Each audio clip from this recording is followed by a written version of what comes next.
Have I not been talking the whole time? It's been the whole time. Is this the first time you've heard me? Oh my god, I sat here for like 10 minutes and checked everything. Well, great. Okay, I'll do all the intros again after this game. Oh my god. Like, alright. Lots of intense boxing. Good, good. I can communicate non-verbally. So anyway, Jesus, what have I been saying? Kizaki is a really wild player. Specialist, I've seen him do some aggressive stuff like this before. This forward gate thing is even more popular now. So it's, I don't know if it's like standard yet, but it's not too wild. Although this wall off, which I've never seen before, I think it's gonna completely shut it down, right? Yeah, that's all. It's gonna be real sad. You can go home. Oh, we see 2 factory and a Kizaki. So not like wild, but still unusual. I feel like this is going to be pretty good against the Zealot first up. The Zealots are not going to be very handy here. Although, oh, it looks like we're going to see a pretty early Nexus here for the Protoss. Alright, can you hear me now? Just check. Is the balance good now? I swear every time I have stupid mic issues. Somehow my cable got slightly loose, like not unplugged, but like slightly loose in between testing my setup and actually starting to talk.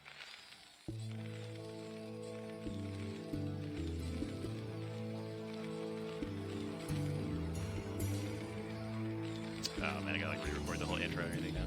But, ooh, so no tanks with the 2-fag, just vultures. So here we go. Alright, so usually you see, I think, you see tanks first and then vultures with a follow-up once the push moves out. But this vultures could be an adaptation to these zealots, that would make sense.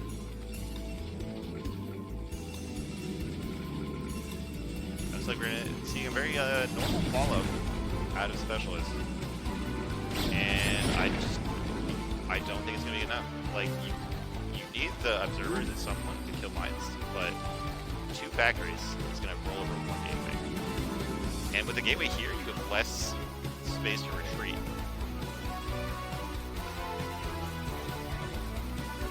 Okay. thanks for the help, guys. I appreciate it. Gotta record this whole cast.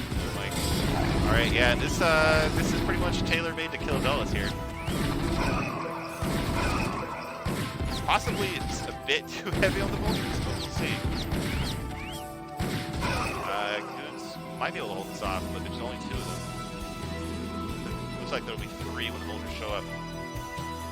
I think with just the Marines and the vultures, so they should be able to just kill the goons, even if it isn't the best matchup for them.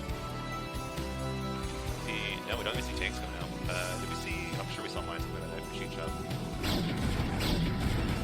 Alright, so the gateway is helping him defend here, but the vultures could just run by. You see Rhino run by here. Kentucky's not breaking his whole army on these goons. All the pros, specials. That mine is scary. It's like he's being careful to not run on mines here, but he's not making out of this gateway. This pylon's gonna go down. It's like he's gonna give up this area here. He's doing 2 more gateways. They're not making either. Very early Citadel. Oh, and a Reaver? Where's the oh, here it is, right here on the line. So Reaver, I mean, he's gonna kill the Marines, so you're not gonna die. But without observers, you're gonna be stuck in your main base for so long. I think this is definitely we have vultures trying to run by here, putting a mine here. Nice mine in on the dudes. And now all these probes are in danger. So this Reaper's gonna come out though, and this Sim City is actually pretty nice. It looks like oh, never mind. Reaver gets absolutely bopped. And Kentucky takes it with a vulture, a tankless 2-pack, pure vulture 2-pack. Nice play.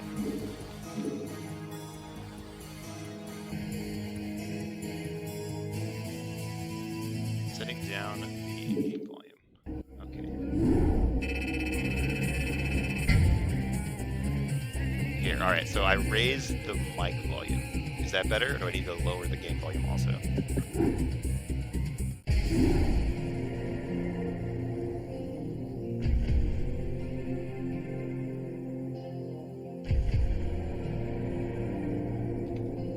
Okay, I can do that.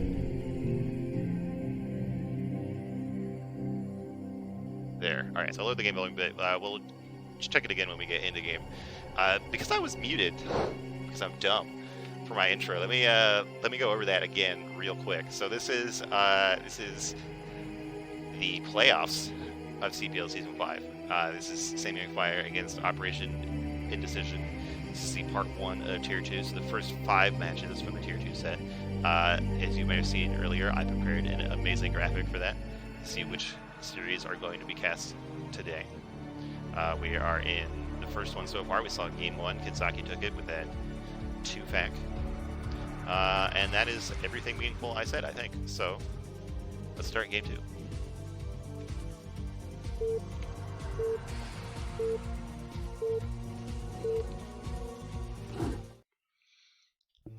Alright. Got Kazaki in the brown Terran here, and Specialist in the top left with the yellow Chronos. So Eddie, I've said this before, he's a very big nap. I usually expect to see big macro games on here. The reverse ramps can lead to some interesting things happening. Given the cross positions, this matchup, I don't know how much it'll matter exactly. I guess Terran sometimes has to take their natural a bit more bravely than they would normally. TP Dominator asking what's the rough MMR range for Tier 2? I think it's like 1300 to 1500. Is that right? Maybe 1400 to 1600, something like that. There you go. We give the answer right in the middle of one. It's not strictly off of MMR. It's off of we do preseason games to place you and kind of how you do against other players in the same tier. So it's not strictly off of MMR, but it tends to be in that area. So Kentucky not opting to grab the high ground natural immediately. Maybe let's put the barracks up there. We'll see how that goes. No forward gate out of Specialist this time. Makes sense. I wouldn't really feel comfortable doing it on such a big map.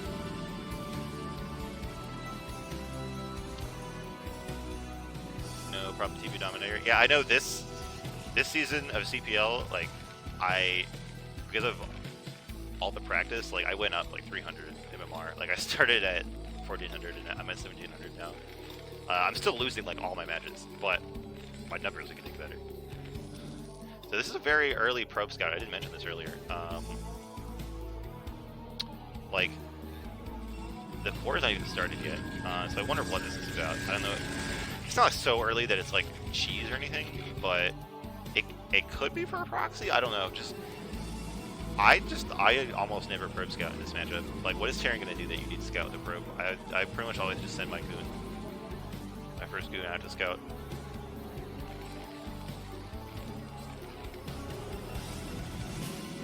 Nothing too telling here from either player.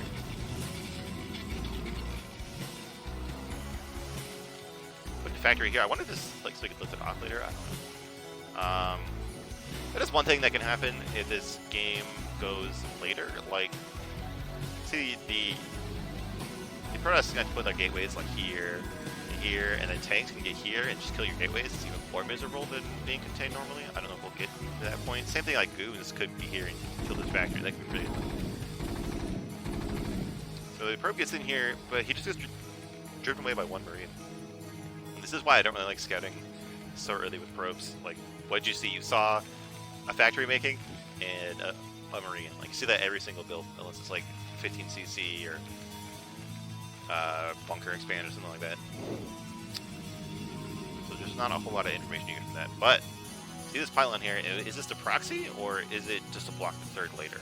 It seems like it's probably the proxy this probe is sticking around. So we'll have to see if Kanzaki is disciplined enough to check for that, but a lot of the time stuff for the third just goes completely unseen in a map like this.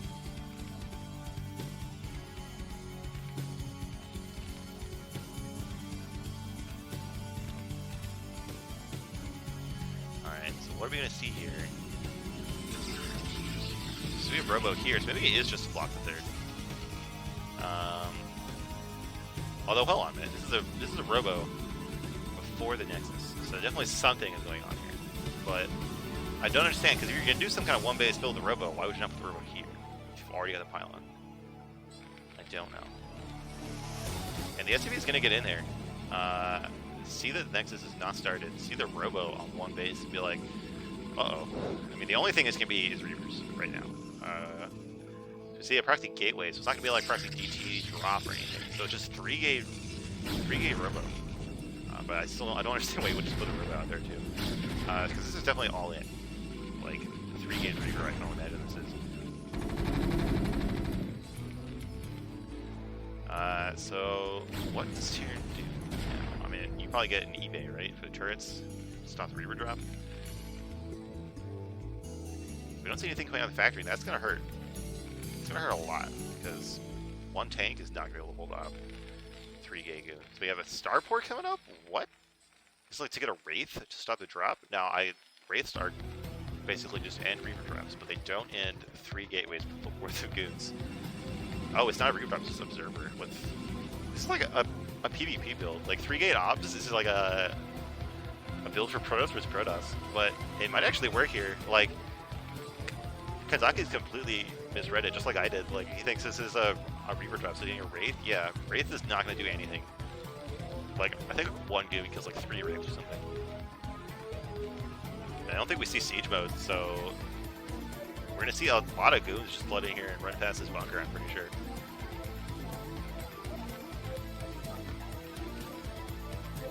Alright, we have an eBay going down. So getting eBay and turrets for a shuttle that will never exist. Right? He's not also going to get it. Yeah, okay, good. So he's getting that, like, I guess he's getting the observers who doesn't die to mines. Makes sense. I mean, I've never done like 3-gate, like proxy up to 3 gateways against Terran, so I don't really know how that works, but obviously mines would be pretty miserable. Now this Wraith is even going to leave to go find the shuttle. Oh my god, the mind games. I wish these goons were like at least poking, but maybe that would give it away too much. Alright, so we have 6 goons now, we got 7 goons is definitely going to just run over 2 tanks. Yeah, we got 8 goons now. So really hope Specialist actually does something. I'm sure he's gonna like get the server in here and see exactly what the Terran has and just know he can just run over. Yep, here we go. Pick off these tanks really quick here. Get a little bit stuck in the bunker. Oh my god, the repair? Is the repair good? No, it's not. Alright. Bunker gets picked off, and I'm pretty sure this is just sad times for Terran. It feels bad. But will his Wraith get a kill? Alright, his Wraith got a kill. He can feel better about that. But it's nice we do see a siege mode up. This might be too far back. Nope, it's in the correct position in the goose, but this is already really bad for Terran. I mean, he's gonna be splash damaging his own workers. So many SCVs are going down. Although even now it's only equal numbers. It's quite as bad as Terran, I thought. Frost is so committed. Definitely trying to hold his ground. Or another tank coming out. Frost is going to take more damage with this unit if he stays here. But just so many workers going down. Yeah, never mind. So Frost is up 10 workers now.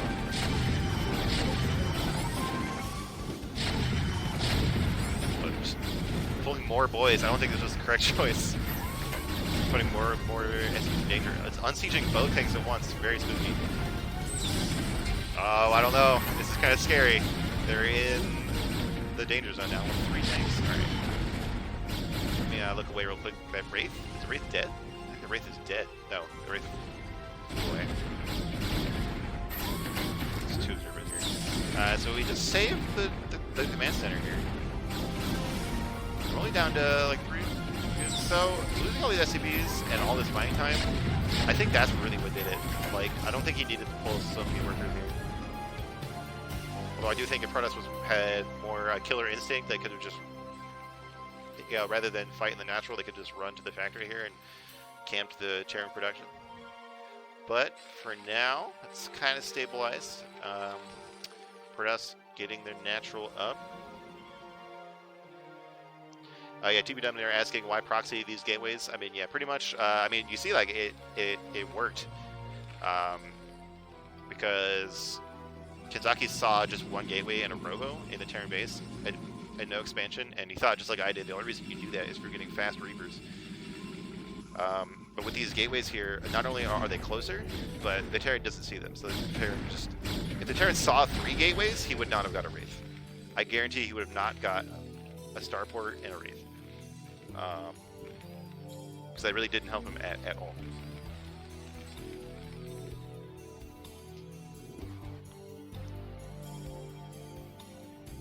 So Protoss has double the worker count, and they're mining from their natural now. Terran is trying to take back their natural. We got some siege tanks set up a little bit too clumped up, especially with this, there's a shuttle somewhere, right? Alright, well, landing this eBay here was not enough to block off these tanks. It looks like Kazaki was a little too brave trying to take this natural. All 3 of the tanks go down. And he taps out. So I like it. A specialist sitting back with a tricky build of his own. It's been a fast, interesting series so far. Let's get into game 3. Appropriately on match point.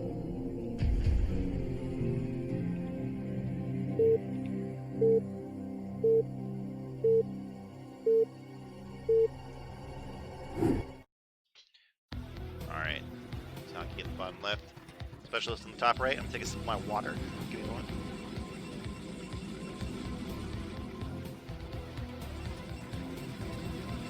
Alright, back. So, match point. Actually, the more I play this map, the more I don't like it. I don't know if it's because I'm old or just some of the ways it works. Let me shut up though, because we have a SCV leaving in base immediately. This can only be for like a BBS, right? And while I always like seeing BBS, it's just not good against Protoss, right? I always feel like it's just not good versus Protoss. Like one goon and hold it up. So I have to see what Specialist does here. But, you know, it's not going to be anything super greedy like a 12 next or anything like that. Alright, so we got Barrack. We don't have a second SCV following up. Did he just not make an SCV until now? Is this like... This isn't BBS, this is like 5 barracks. Like a barracks on 5 supply. Interesting. So I've never seen this, but the barracks has started before the pylon's even done. So maybe like one Marine can get in here, but like one Marine dies to workers. That's what I'm worried about here. So we'll just have to see. I've never seen something quite like this before. Like one proxy barracks. Like, do we have the second SCV? Oh, with the depot here. All right. So it's not BBS. It's just BS.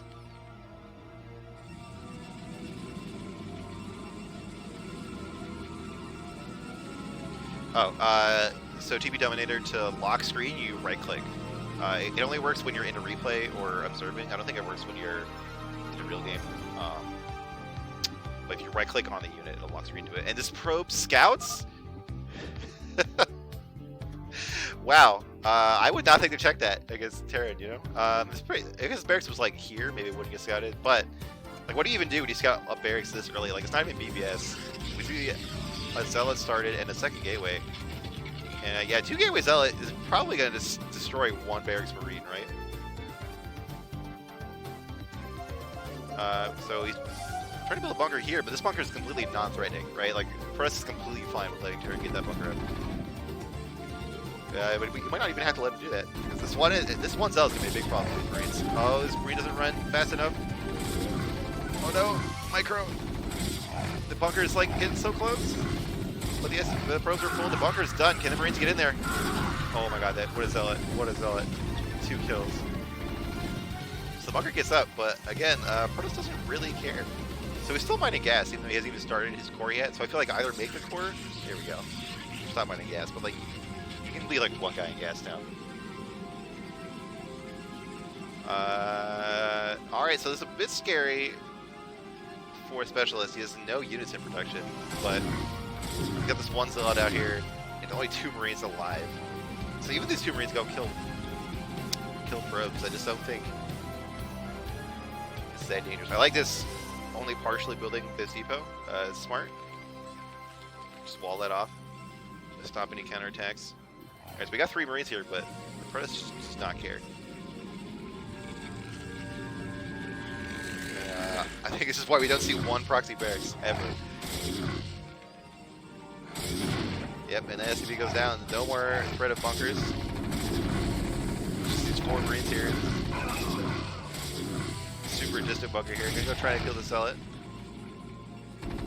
But as soon as these goons are out, this rush is just over. He's like, you know what? I came here to proxy gateways, and I'm gonna do it. I don't care what else is going on. I'm proxying stuff at your 3rd. I don't care. I like that. I like the commitment. So we're gonna see range get done, and this bunker Leo completely, like he's just blocking him off. So rude. I guess he realizes that there's no SCVs here to repair it, so we can just YOLO on this bunker. Might lose a Zealot, but no reason to wait, he says. And Kazaki taps out. He really is gonna proxy T2s. Oh my god. Alright, well that was like a 15-minute series. Let me update my handy dandy graphic here.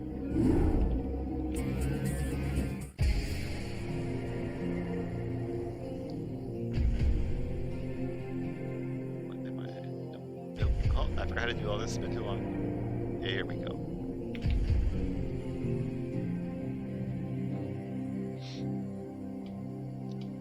Alright. Specialist himself says the cheese is cheese. Yes, I love it. Those are my favorite games. Alright, so in the next series we have Bojack versus Strom Carlin in a ZVZ. So maybe could even be faster than this series that we just saw.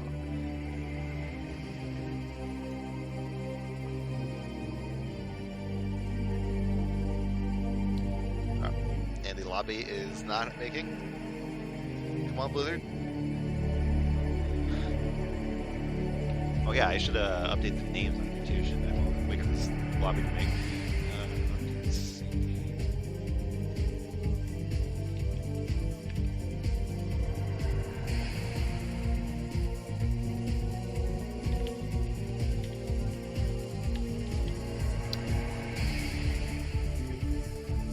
Alright, come on, Blizzard.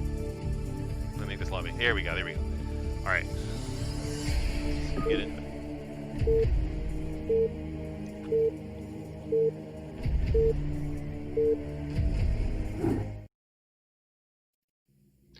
Alright. Yellow Zerg. Fighting for Samyang Fire, we have Bojack.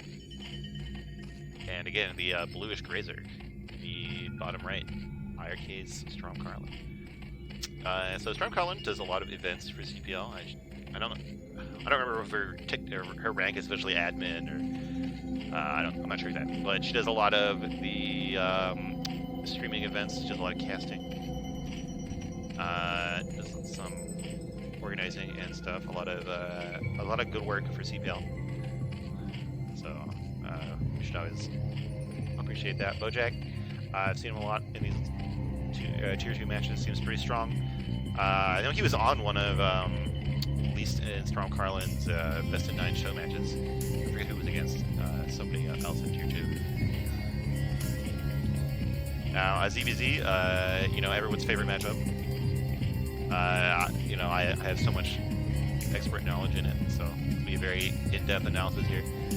So far, looks like we got a 9 pool here from Bojack and something else from Strom, not a 9 pool.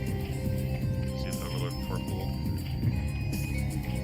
Oh, so 9 pool gas out of Bojack, so it should be pretty aggressive with speed links. So we see 2 more drones here. Yeah, 2 more drones at Storm Carlin. So this could be like even like a 12 pool or even like a 12 hatch. So could be pretty scary. Let's see. Okay, so we got a 12 pool. So Strom's definitely gonna have to. It's gonna be spooky for a little bit. Should be able to get lanes out in time, hopefully. But the big advantage in speed timing for Bojack is gonna be pretty dangerous. Because like you wouldn't think that like speed would matter in like a melee versus melee situation, but oh my god, speed links are so much better than slow links. Wait, oh my god, the overlay. Jesus, I am the worst. All right, so we didn't miss anything so far. Oh my god, this hatch though. This hatch is so early. It's like I can remember like the mic or the overlay. Like I can't remember both. All right, so we got 6 links coming out here, and only have 4 links at a Strom. Oh, 6. Nice, that larva came up exactly the right time, I think. All right, but this hatch is going to be in danger, and Bojack knows about it. Oh my god, because he was screaming at me in chat about the overlay. All right, so I don't know what happened. I don't know what happens here. I think Bojack is pretty advantaged. So we got Strom pulling drones, trying to save this hatch. I feel like you should just give up the hatch, honestly. Like, maybe let him attack it just to buy time and then cancel it. Oh man, and Bojack getting absolutely the better trade here. You're taking on a drone. I think trying to defend this hatch was the mistake. CBZ is so brutal, man. It's such a tiny little thing. I like how I forgot the overlay for like half of this game. I don't know what Strom can do now. Like, don't let the hatch finish. Don't let the hatch finish. Oh my gosh, don't let the hatch finish. No, just to get 1 pair of links out. That doesn't seem right. And yeah, the drone gets caught out here. It's so hard to make drones. Lanes just surround. Strom has to tap out. Got the HGG out of Bojack. All right. Let's go into game 2. This time, let's see if I remember to change the overlay.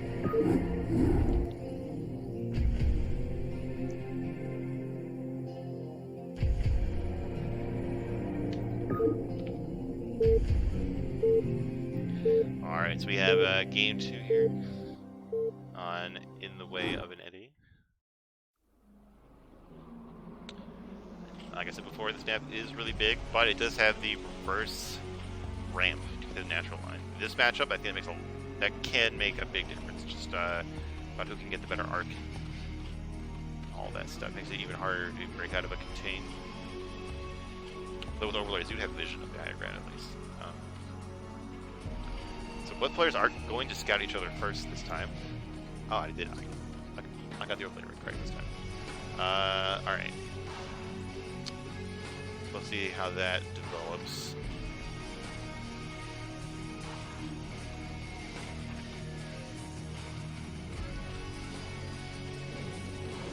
Man, ZBZ is so brutal, but I still like it. Like I like all the mirror matchups. I don't really get the hate that mirror matchups get. Like I wouldn't want to see like a whole season of just CBZ or something, but I think it's good to have it mixed in there.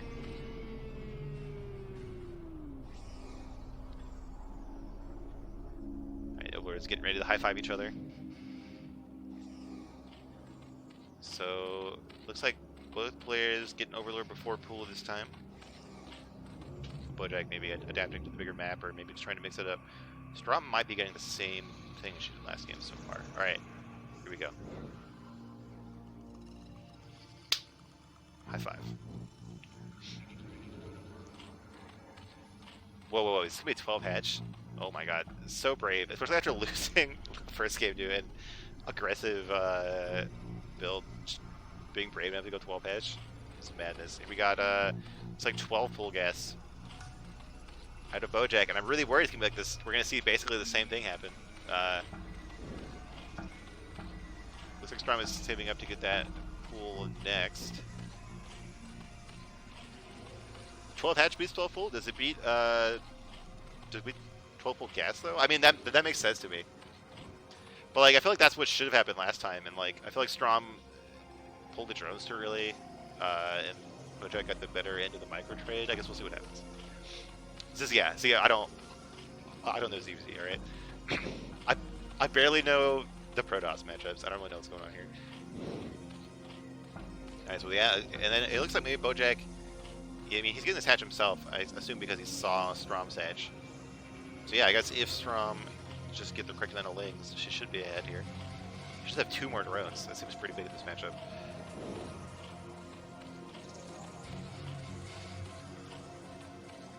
Alright, we have 6 lings headed out here. Gonna see, looks like 6 lings started for Strom. She's gonna get another larva out of this hatch soon. Oh, looks like these lings aren't even trying to attack. Looks like Bojack knows matchup better than I do. Maybe, maybe. See a lair started. Almost at the same time both players. Strom a little bit ahead, which is funny given her pool was later. Pool and her gas were later. She's doing it before speed. Yeah, she not get speed. Is that what happened here? wow. Okay. Very brave here. Speed is almost done for Bojack. He's just saving up for it to get. Yeah, he's saving up to get as many lings as he can for the speed push. And speed's not even. Speed is barely started for Strom. That could be a significant window of opportunity for Bojack. Where are these 2 lings going? This can't be correct. Like check out like a hidden base or something. Like such a long route around, maybe just to avoid overlords. It's just to like backstab. Maybe when Bojack moves out, but she's gonna need every ling, I think. Yeah, this creep colony just started, but it's not gonna be morphed in time. This is so many speedlings. What is this? Yeah, 12 speedlings against 8 not speedlings. Seems pretty bad. Alright, can she buy enough time? There we go. The sunk starts. He's just gonna get surrounded though, right? Oh, and all her lings go down. Hashtag ZBZ. I didn't see, but it looks like the backstab lings got cleaned up. And it looks like again the hatchery here is gonna fall from Strom, which should have some reinforcement. Danger speed is done, but it's just too many lings out of Bojack here. Rip. Alright, so that was even faster than last series. Well, that's ZBZ for you.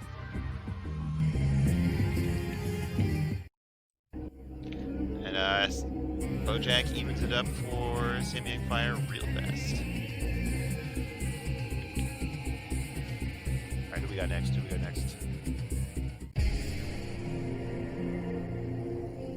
It is June versus Goblin. Now which team was on which team? Goblin is on 6. June is on Operation Indecision.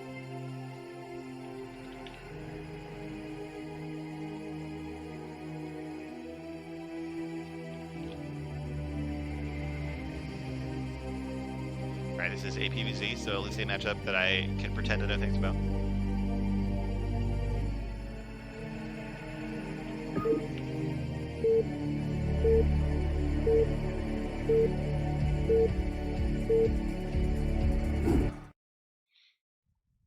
Alright, we have Goblin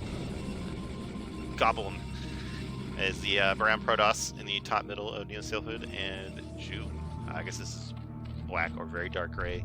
Zerg in the bottom left. June, I know I played him 1 week when I was still in Tier 2. I think it was the last Tier 2 guy I played. He did like a really cheeky, like, took his third at my third, and I didn't notice it for a long time. That was cool. Goblin, I know I've casted one of his games before. I don't remember what happened. I just remember that I love his name. So he's winning in my heart right now. Looks like I set up everything correctly this time. Thank God. So I come to wall off here. Pylon there. I don't know if it really matters. Yeah, no, you can put the pylon here and then like forge gateway.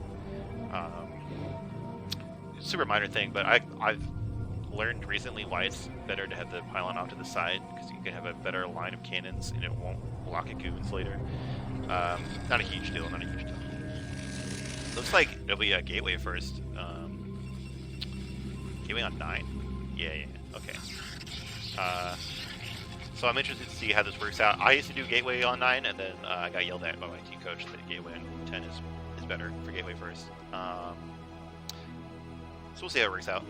I don't think it's like the game over difference at all. We do see this is overpull, right? Yeah, it's overpull. Okay. So standard out of June. It'll come down to how well this basically how well the micro and decision making goes down for this gateway first. I know June had a lot of problems with it when I did gateway first against him, but we'll see. It's been a long time. We'll see if how his practice has worked out in the intervening time.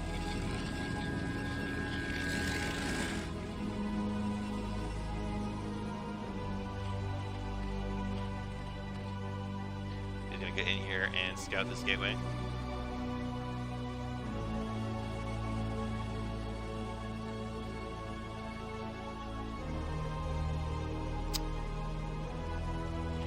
Aware of what's going on. We see 6 lanes coming out. Seems I think this is how you're supposed to do it. Like it's 6 to 8 lings. Try to kill the first zealot, and then threaten run bys. That's what I lose to when I'm when I do this build anyway. Municipal waypoint list is full. Very important to know.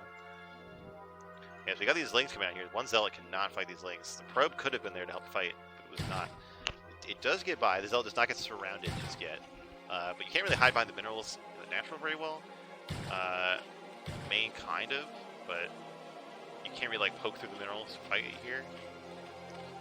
So far I think June is handling this correct. Maybe having a bit of trouble actually surround off the zealot. Like if the zealot gets behind this mineral, you don't care. Alright, you're gonna threaten this drone. Oh, pull that boy. There you go, there you go. Alright, so no damage taken here for June, and he only made 8 lings, so I think this is a pretty good defense here. Yeah, we see 3 more drones coming up. Now he knows he's safe.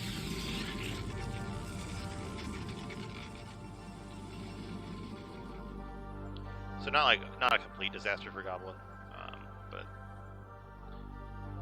not what you want to see happen. Oh, the third is started down here. Started at the high ground location. So hard for Protoss to attack. You have to commit up this ramp. Like there's only one ramp to get up there, and even if you do make it up there, you can't really retreat. Those are gonna be around you. So being annoying here. It's a lot of zealots though. So I guess Goblin has at least kept a good zealot count to kind of threaten the Zerg with. Zerg won't be able to harass this wall. Technically, I think the ladies could squeeze by here, but I'm going to be the correct choice. Cyber before it started a little bit. I mean, because of the gateway first started late. Like, you can be like starting your Stargate around now. But of course, the Zerg tech is slowed down too in response. So you don't see like a super fast fire yet. You see a lot of gas being up for June. So I think this can be a mistake, right? Unless we see a hydrogen somewhere. Because like you want that layer started as soon as possible if you're not just doing some kind of all in. So we do see 5 links, 5 zealots coming out.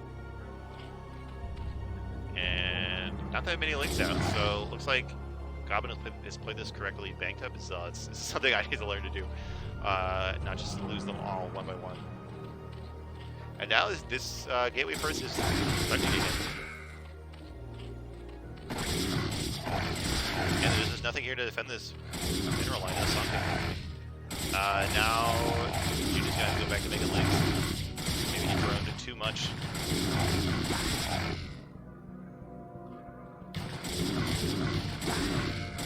Alright, decent micro here. But it looks like for us to be the better end of the field. Yeah, keeping all, like, I don't think I've seen those elements. That's actually pretty great.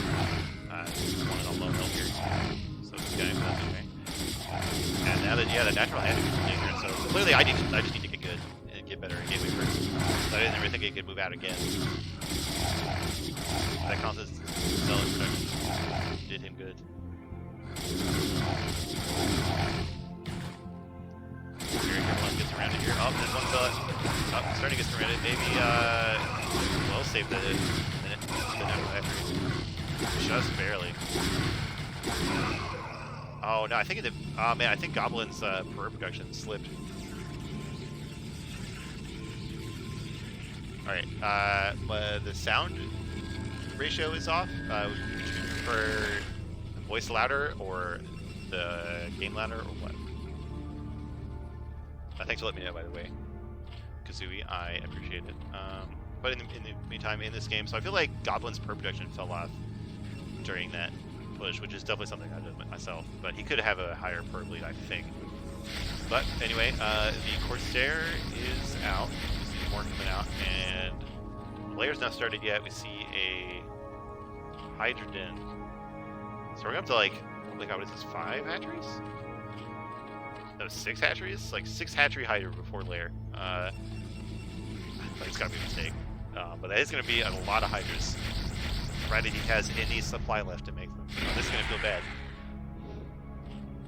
This can be so good. Like, I feel like this is like the real strength of Gateway First. The real strength of Gateway First is like it can throw off the Zerg's plan so much. Alright, I upped the voice volume. Let me know if that's good. I appreciate you. But yeah, so you know, I mean, we don't see much in the way of stuff that could save all these overlords. Just now getting these Hydras started, but all these overlords are gonna die in the meantime. It's kind of like a, not like a checkmate, but like the king can't go anywhere. It's not a draw, I forget what it's called, like a pin or something in chess terminology. Like the overlords gonna keep dying. Zerg won't be able to do anything, and for us, it's gonna get bigger and bigger. And I gotta tell you, as a Pro S player, when you pull this off, it feels pretty good. Alright, we do see Hydras starting to form up here. He's got his overlords consolidated, getting that layer up.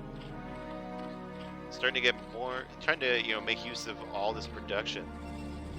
What has Protoss done in the meantime? He's got these zealots. They have speed upgrade now. He has Templar Archive and no Storm. We see a High Templar and a Dark Templar coming out. So I think the Dark Templar is going to be pretty clutch. Because any kind of Zerg aggression won't have an Overlord with it for a long time. But Zealots have a really hard time dealing with, like, okay, let me qualify this statement. Unless there's an overwhelming amount of Zealots, they have trouble dealing with mass Hydras, although this is a lot of Zealots. And they're barreling right towards this third base. Is +1 done? +1 should be, yeah, okay, +1 is done, so these legs are in danger. So let's see how this attack works out, but I can tell you for sure that these overlords are super a pretty good art here. These zealots trying to get up the ramp. AI is too dumb, but I think with the +1 attack, they're going to shoot through all of their defenses here. Well, like I was talking about earlier, like once you commit to an attack here, all your zealots are going that direction. So their reinforcements are going to take you. It's not like fighting spirit where you can retreat down the other ramp. I think a couple of drones went down there, but Zerg did lose a lot of units. But Protoss lost. That was like 10 zealots, so maybe not worth. But then we have the Overlord here, or the Dark Templar for follow-up. I don't think we see an Overlord in production. Oh man, wait for the drones. Don't reveal that Dark Templar just yet.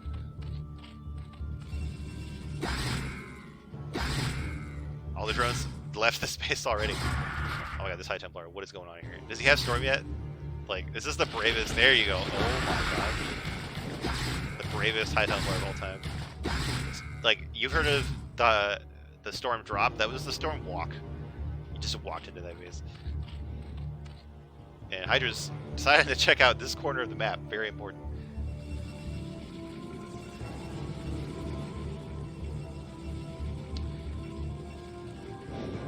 So, Zealot count is getting rebuilt. Have to see if there's a few more gateways. There we go, there we go. Second Forage, pump out those upgrades, feels good. Dark Templar not YOLOing into the base. Very nice. Zealots are headed back to this base, and all the Hydras left. So this base is even in more danger now. Don't go for the hash, don't go for the drones. I am. There you go. Hydra's coming back to defend, but not enough this time, I think. You know, he's trying to cover all these bases, and oh, look at this. The Dark Templar is going to run in here. Is he going to go for the natural or for the main? It looks like he's going to go for the main where there's no detection. Sneaky boy. I like this. Oh, I like this a lot. Keep that kill counter out there. Yeah, and Lig is streaming in here trying to defend against the Zealots, but there's just too many. Even this amount of Hydras is not that dangerous. He brought all his Zealots in. Looks like he's a bit razzled, focusing on something else. Oh yeah, speaking of which, there's Zealots all up in the natural. DDT's here too, doesn't matter if you can see him or not. So many drones at a juke, but they're all in danger. Let's see what's going on here. They're chasing these drones. Looks like he just went out in the third Goblin, that is. More reinforcements headed in. In the meantime, Goblin got his own third base up. I think I like the base here, the one on this base better, but really, I'm not going to pick picky. You have a third base while you're killing Zerg, so you're pretty good.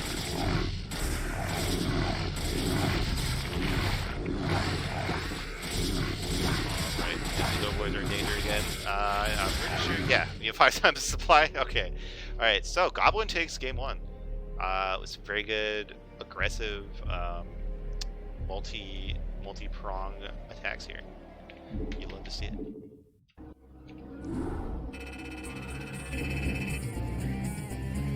That was game 1, right? Yeah. Yeah. So that was game 1. Let's get into game 2.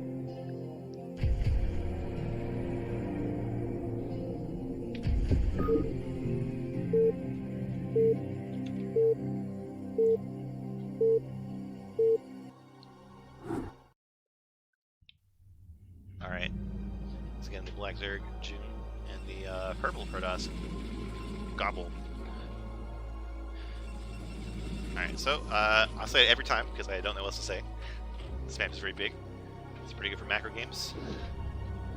They're even in cross positions this time. Now, I personally, I don't like Gateway first on this map just because it's so big, but it's still viable. I just don't like it as much. Let's see if Goblin sticks to that or if he switches it up.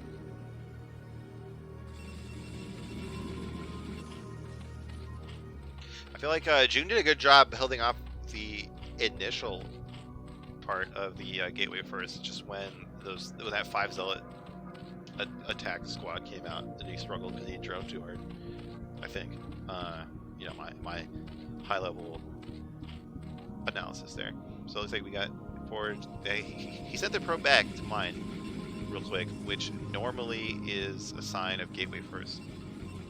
So he's gonna get gateway first again.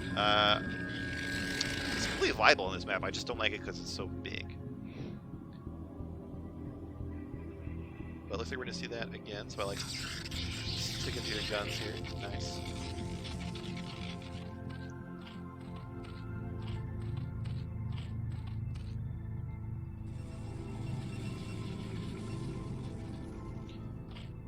Oh, it looks like it'll be a 12 hatch out of Zerg. Pay more attention to that. Yeah, especially in cross positions, I think this is actually okay against gateway first. I think you get the larva in time.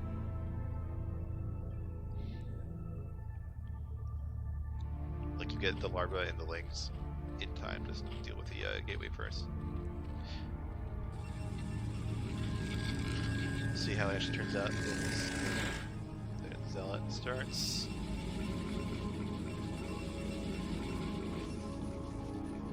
Looks like they'll find each other before too long.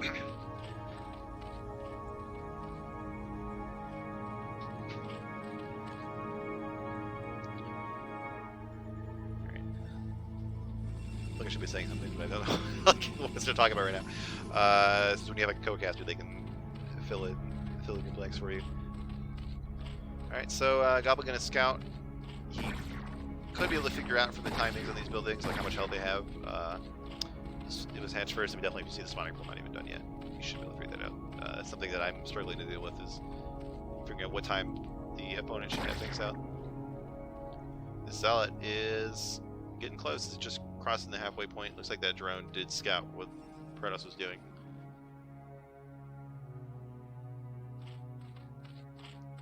But see, we're gonna have these lings popping out just in time to deal with the Zealot. Okay, there's getting that 8 ling count again. I think that's the correct amount. Poking on this hatchery, but I don't think it's in real danger. Second Zealot is getting close. That's starting to get spooky. Like if you could surround the first Zealot, that's really strong. When they start to pile up. Oh, here we go. Decent surround here. He does manage to get out. Could have put the probe there. That's okay. So they do manage to come up. Oh, nice. Nice, not quite surround, but good surface area on that Zealot. Like, make it drones in the face of this attack. I like it. Goblin having a bit of trouble keeping his Zealots together to cover each other's flanks. Looks like he's packing up for now. Maybe waiting. Oh, yeah, waiting for this third Zealot to show up. And it's starting to be a dangerous amount of Zealots for these 8 legs. Maybe with some good focus fire you could win this fight, but Goblin's gonna head for the main. The lings are kind of caught out here. Getting his third and a fourth hatch, and continuing to drone up during this gateway attack. Maybe a bit too brave. Another Zealot coming in here, gonna force June to micro on both fronts. Oh man, this spawning pool's in danger. That's really bad. He's gotta do something. He can't just let this go down. He's that speed upgrade. He's the ability to make legs. I think he waited too long. SimCity here kind of working against him, creating a choke with the Zealots to leave it. In the meantime, the Zealot desperately trying to fight these drones. Looks like he'll get a decent amount of damage before he goes down. Fighting behind the mineral line, the Zealots are just cleaned up, and he saves the spawning pool. But it's 9 drones to 23 probes. Oh, and more going down. Another Zealot sneaks in here.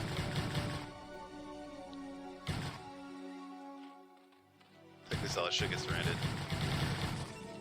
But they don't stop. Goblin is just going to keep throwing Zealots at his opponent, and like he can afford to trade inefficiently now when you have what is this, almost 3 times the workers. You're waiting till he sees those legs submitted somewhere else. Oh my god. The brutality here.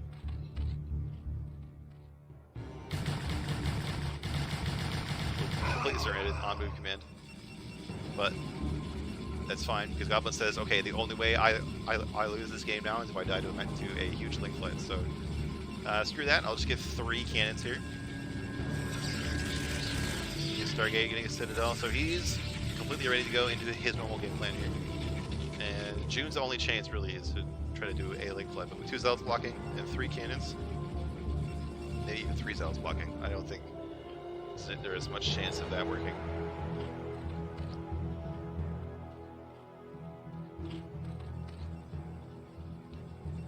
Chessie in the chat, good to see you. Whoa, whoa, whoa, not a whole position. Uh-oh, that's scary. That gave me a heart attack. That was a huge window for Lynx to run in there. But even then, 3 cannons here and a good amount of zealots, I don't know if it's enough. Dude, just put that guy there, please. Please, just stop giving me anxiety here. Just actually block the choke, please. I'll be like, puts cannons down here, just like extend the wall. That's funny. I didn't think about that. Do buildings have high ground miss chance? I mean, it would make sense if they do, but this is StarCraft, so who knows? I've never thought about that. Alright, just take the better of it. Although I think 5 zealots can probably fight this much. And we have the Corsair out. And I think the Hydrogen just finished. Yeah. We need to win a precision damage, but it's focusing on the zealots here. Do a good job pulling them back to the cannons. The wards desperately scooting away for their lives. It's like Goblin forgot about the Corsair. Makes me feel a bit sad here. June is stuck in this unfortunate situation of having to make drones and units. He's doing a good job catching up though. Looks like Goblin is slipping on his pro production again a little bit during all this. I wasn't watching this too closely. I feel like you definitely have more than 30 pros right now though.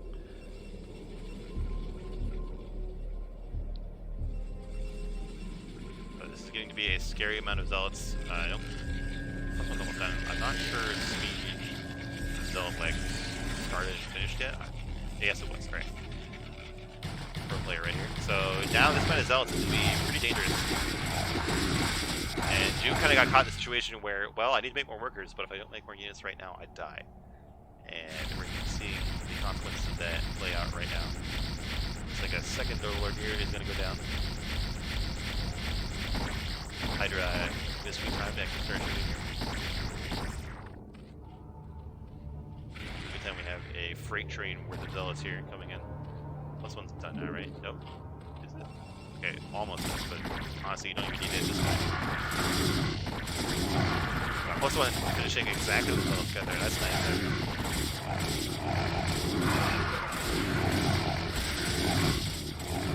And pulling the boys. Pulling all the boys. Every drone is here to fight. June is never give up. Never surrender kind of player, apparently. But it's not enough, even with the boys. So let's win the day. I think we might see a Zerg go down to 0 for the game. Alright, so Goblin takes it. Some very solid, 2 very solid gateway expand games here. Very nice.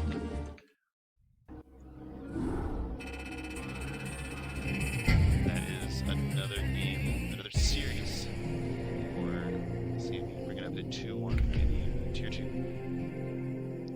What do we got next?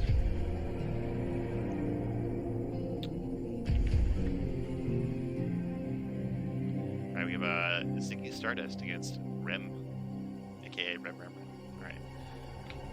And which teams are these players on? Stardust is on Samyang Fire.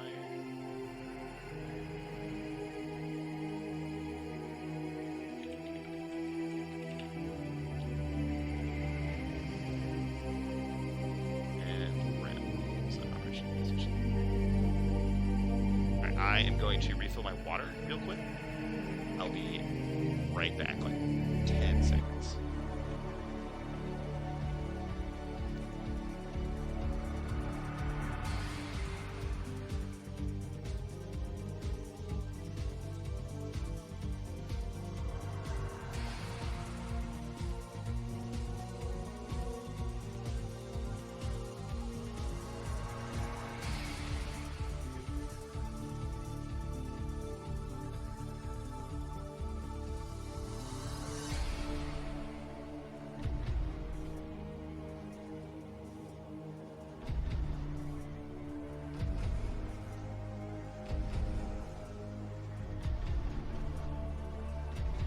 right, I'm back. And I remember to turn my mic back on this time.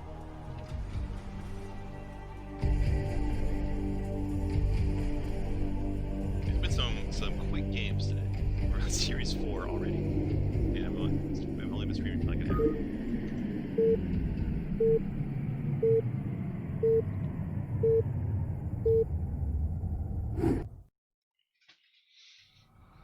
Alright, the pink Protoss, bottom left. We have Ziggy Stardust, aka Stardust, fighting for Samyang Fire. And the blue Terran, Rem, aka Rem. Or Operation Indecision. No, I think I've seen both these players before, I just don't remember very much because I'm a bad caster.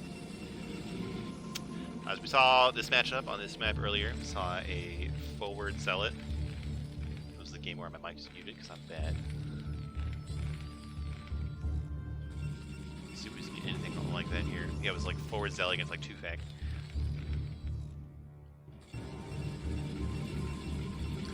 Sylphid, you know, everybody says it's the best new map in a long time. It's pretty standard, pretty solid. There are a few things that can matter in this matchup, like the rush distance isn't that long. The thirds that are in the middle of the map-ish, like this area on the fake high grounds, are definitely better for Terran than they are for Protoss. So for us, I think is your third. You want to take more of those high ground ones and the one ramp. The one ramp goes into them like one here, I think it is.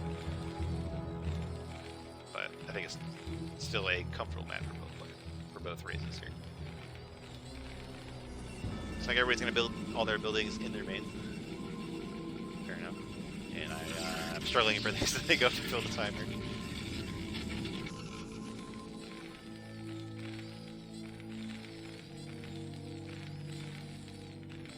This is pretty safe against Zealots kind of set up, right? Brain can get between here and Zealots can't, I think.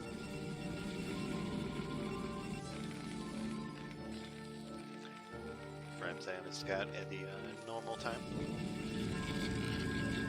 See the core go down, there we go.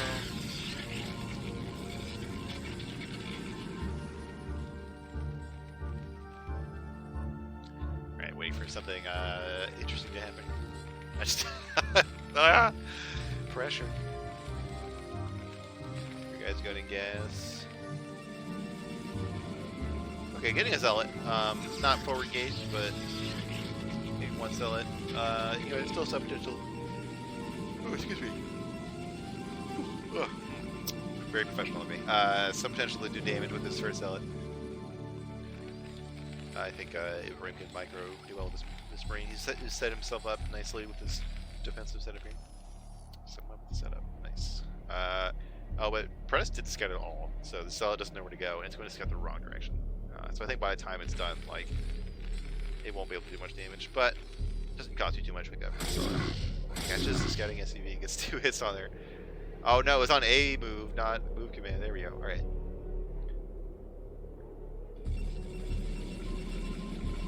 But Terran knows there is a zealot now, so should be aware of that. He's gonna make a few more Marines than he might normally.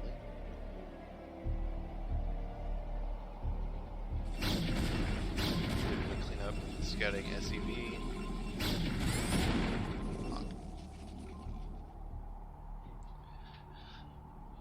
Zealot is gonna get there last. Ooh, Marine's moving out. This is interesting. Which I mean, very spooky. So, oh, it looks like he was like trying to cover for the SCV to scout. Interesting, interesting. I like it. I don't know if this is still for proxies. Just trying to sneak one out to see, probably to try to catch the Nexus timing.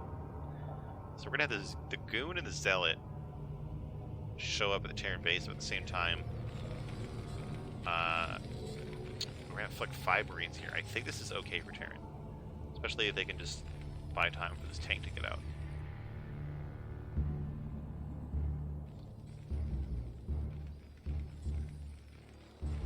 So Press taking the better of it, trying to get his units in the right order. Oh, the Goon gets way too far forward. Uses most of its shields for free there. So this flat choke is going to be better for Protoss than it would be on a more normal map, like more conventional high ground main.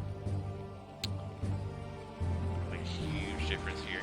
So the tank's gonna come out. Make it a lot harder for us to do anything. Although, but normally Terran would want to be throwing down the command center, right? So this is by. Oh, forget everything about command center. I should pay attention to this. This whole starport finished while I was talking.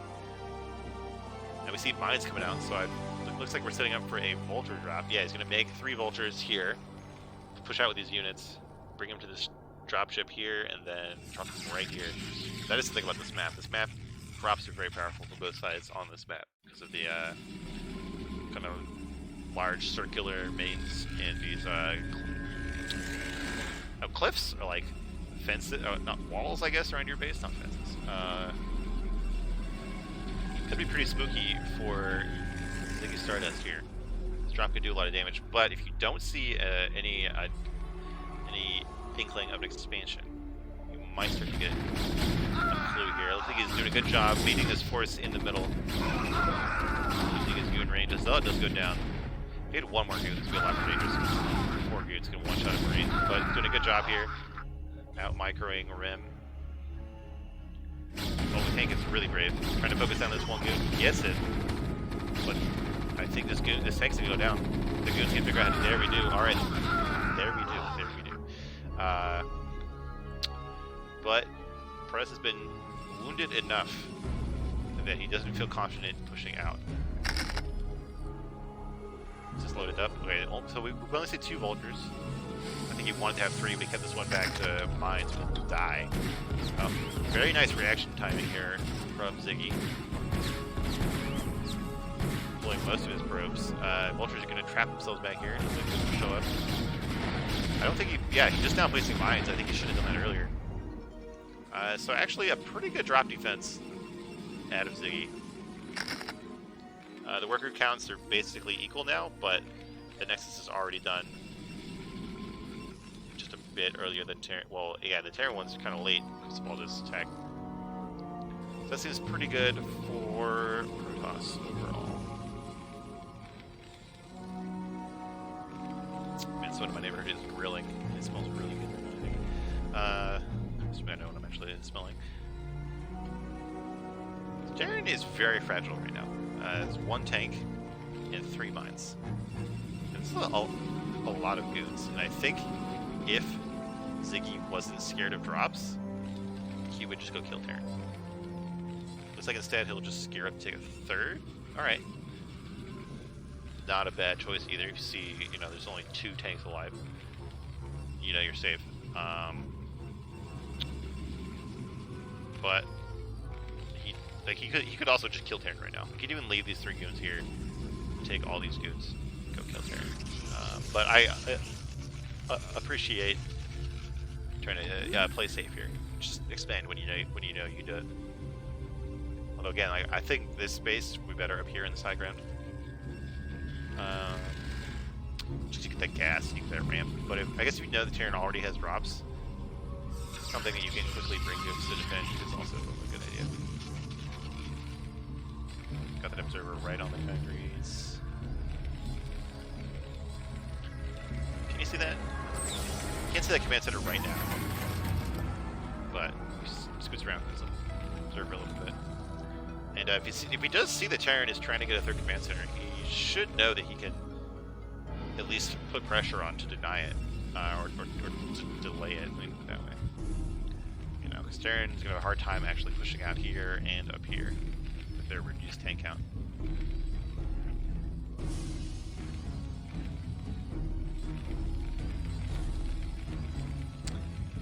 What's going on? Looks like he is trying to figure something out. He's doing some aggressive posturing with these goons. Eventually, the starport is deciding to fly home.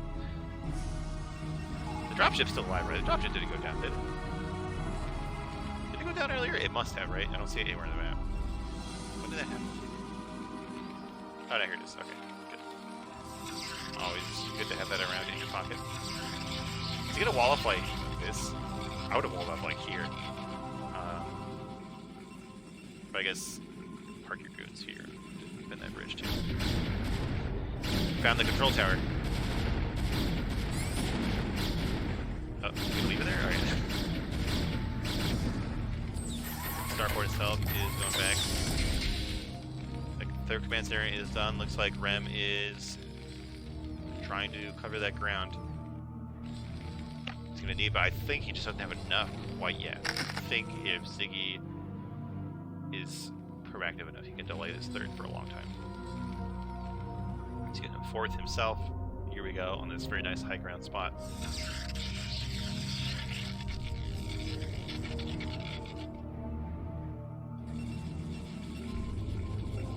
See tech, yeah, okay. So we see the clues leading to Arbiter Tech here.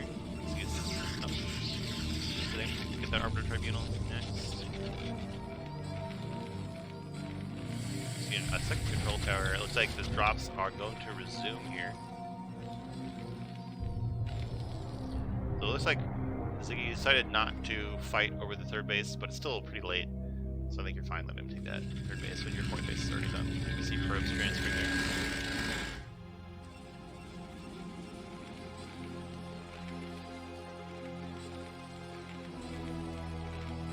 Now, putting both your armories right next to each other is a little spooky for Terran.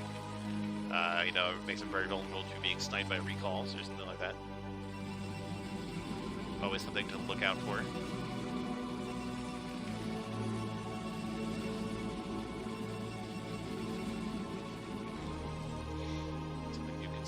So we had the dropship waiting to drop on the main. We saw a scan earlier. Did he scan? I think he probably scanned the main to see what kind of defense is there. Oh, and there's 3 goons that we're hanging around left. There's a cannon there. Oh, is the cannon gonna shoot down the dropship? I don't know about this. I think he wanted to drop here and bring the probes perform a citizen's arrest on those vultures. The dropship just barely make it out. At least keep that around.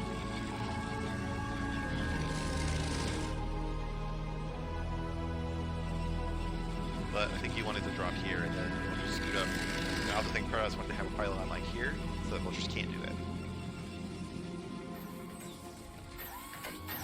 But you know, Rem doing a good job keeping up on the probe count.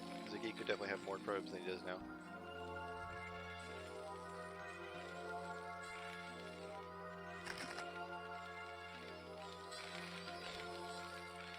So Rem doing a good job, just you know,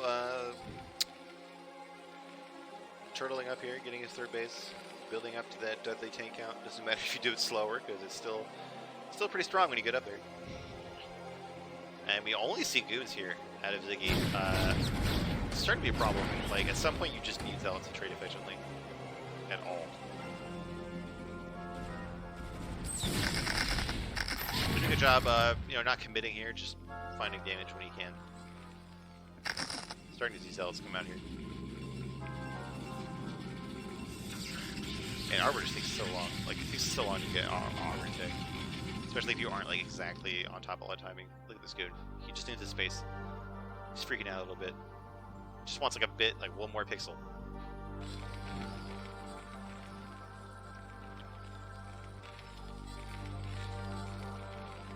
Is that irradiate? No, that's EMP. I was like, hold on. So it looks like this is, building more and more into a more normal looking game after the weird ending that we were getting. That happened like 10 minutes ago, so I'm only not bringing it up. Let's see if we can get him to take a 5th base. Very nice. Rem could definitely have more factors. Like, that 3rd base has been out for a few minutes. Keep on like 9 factors.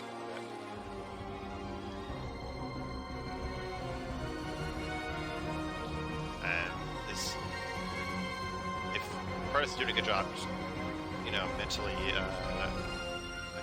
accounting for what he sees coming at Terran, he should know that, like, yeah, with this river here, seeing these factors, he knows he can take these bases just fine. I'm floating a decent amount of money too. This could be a couple more factories and big units they produce. So he's going in here. He was in front. Looks like one of my replays. So he's trying to filter through here, getting caught up in these fires. Do the tanks in front. Actually, where are all the vultures? Here they are in the main, coming up to try to block here now, but it might be a bit too late. Oh, these dudes are so clumped. We shot at him with this big line of tanks, deciding to back up. Definitely needs to reorganize a little bit, head the zealots in front. Or at least like leave gaps where they can They can filter through. I think it's just too many goons. Like, I think at most you want like 20 goons. You saw like 30-ish goons there. So not a big deal for either player. Not, I mean, I guess a decent amount of tanks went down, but everybody keeps all their bases alive. Nobody's in danger of dying just yet.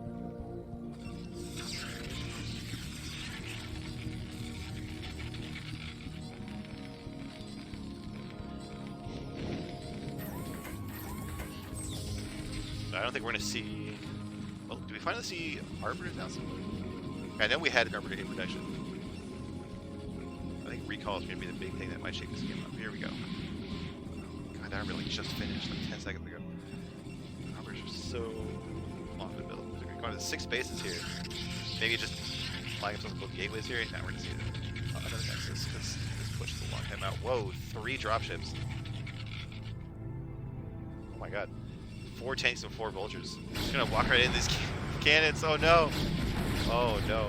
They're gonna drop out here in the open where they can be cleaned up more easily. And these cannons get to work.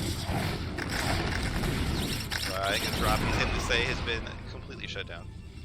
Ram taking the more straightforward path. I'm assuming he's gonna like loop around here, drop into space, but just taking the wrong route.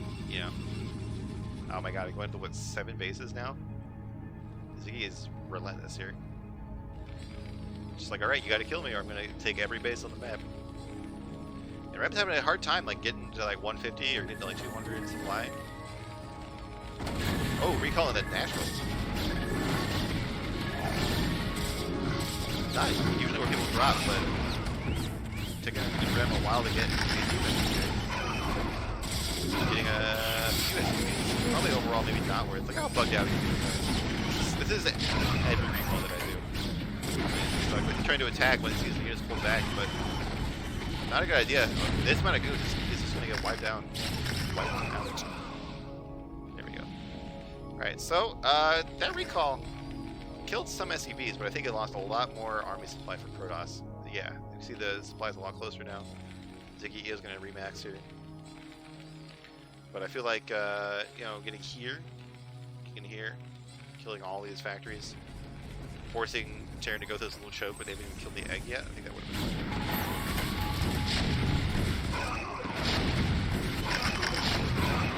A lot of zealots go down. They finally get on top of these tanks.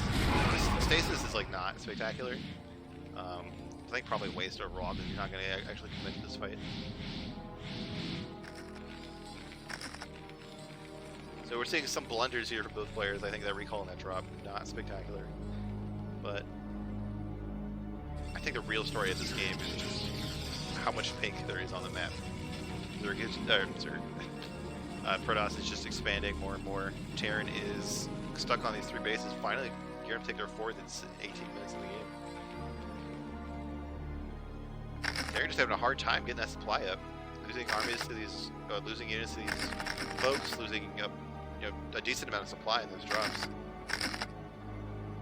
Terran army isn't that threatening until it's completely maxed out. Then it's absolutely scary. We've got 2-1 coming up. We've got 3-2.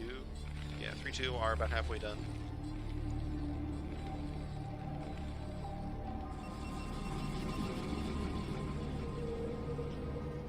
But like, man, even if he wins the big fight, he's gonna deal with 7 base Protoss. You see scans. I think he scanned this base. This base.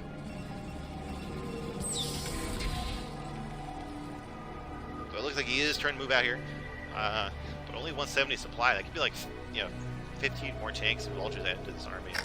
He's going to try to get this good positioning here in this high ground 3rd, or fake high ground 3rd, but Protoss is aware of it. Vultures are pretty far forward. They're getting a good value on these zealots. And we see like some kind of flank maneuver set up. By the Protoss, we'll see how that develops.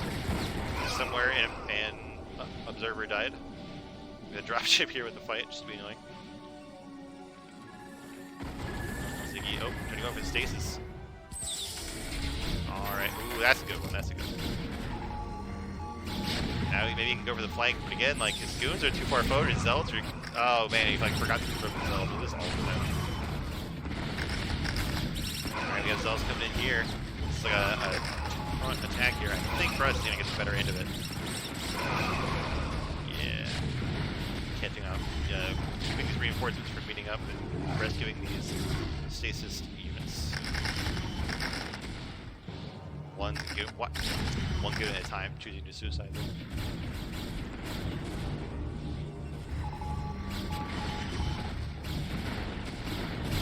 Overall, that was a very good Protoss. I think we can definitely parlay this victory into threading the 4th here, which is pretty much undefended. He got an EMP off, which is okay. And just save the vessel too, because arbiters are terrible at killing things. Alright, so it looks like alright, Protoss is trying to group up here. I think we're not. I think we should, I mean, obviously we have this much money anyways. So Terran might be able to hold on to that 4th base after. And that's always good. Now we have to turn with more workers. I'm about to have a huge sneeze. Block my mic before that. So Zealot's getting here to this 3rd base, but there's no minerals left. Who cares? Small amount of Protoss units getting funneled in here. Oh my god, the EMP. The EMP on those 3 arbiters. If it could happen. They get out of there just in time. 1 goes down, 2 lives. Alright, Terran holding on better than I think they deserve to. Just 120 supply. Just lift that CC, man. Just lift it. Come on, man. Make use of the Tasagi here. There's no reason to take this damage. Just lift that up and put it here. Like, kill this stuff and put it up there. That's good base.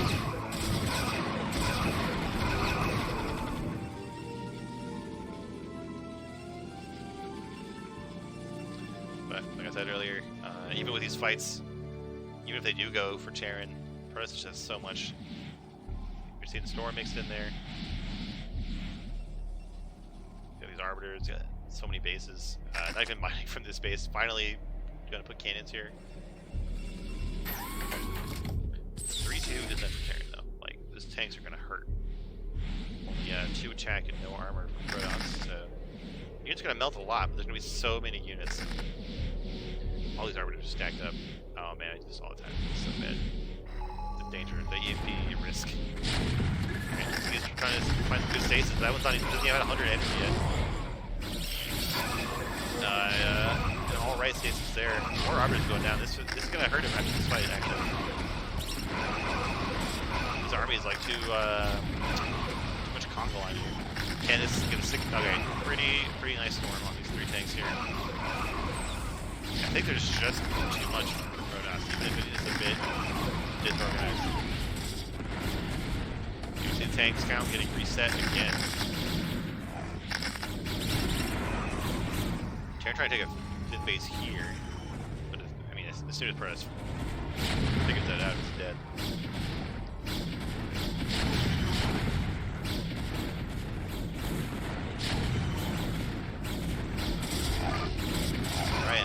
Does GG out. I think he wins it with a big mass base play there. I think that game was longer than our first 2 series combined. Now let's get into game number 2. Let's see how that develops.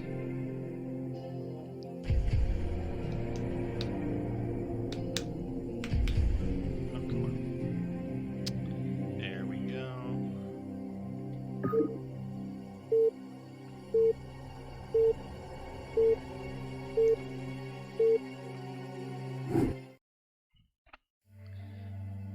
Alright, oh great, these colors are perfect. We got pink Protoss, Ziggy Stardust, and the magenta Terran Rim. Alright, I say it every time, I don't know what to say. This map's really big, it's good for macro. There's reverse ramps, which can be weird. We'll see how that plays out.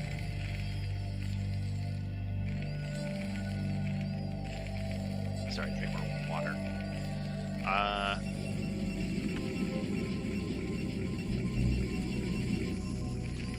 Yeah, the middle of this map is pretty open. Those high ground cliffs get pretty good for both sides, depending on who grabs them first. High ground cliffs, high ground little ramps in the middle of the map.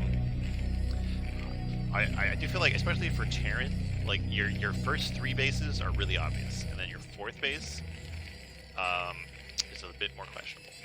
you have a lot of choices, and they all have problems. I didn't mention this before, but I want to see more people make use of the islands that are on this map.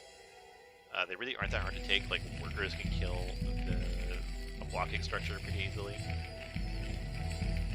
Although I don't know. I think Terran probably has a real hard time taking islands in general, because Recall exists. But I don't know. We'll see. I think Protoss can definitely take those islands. They definitely should be doing that more.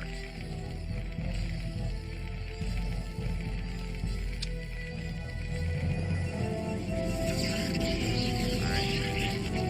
Normal both players so far. You see some players build their barracks and stuff up in the natural here just to grab it, avoid any shenanigans with the with the high ground natural. Ram not opting to do that.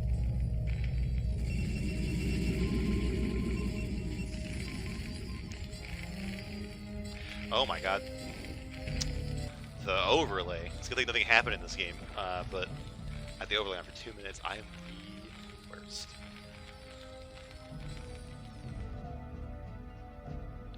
Just because I usually mess up the mic too. If anyone is still watching, let me know how the mic sounds. Make sure that the audio balance is good.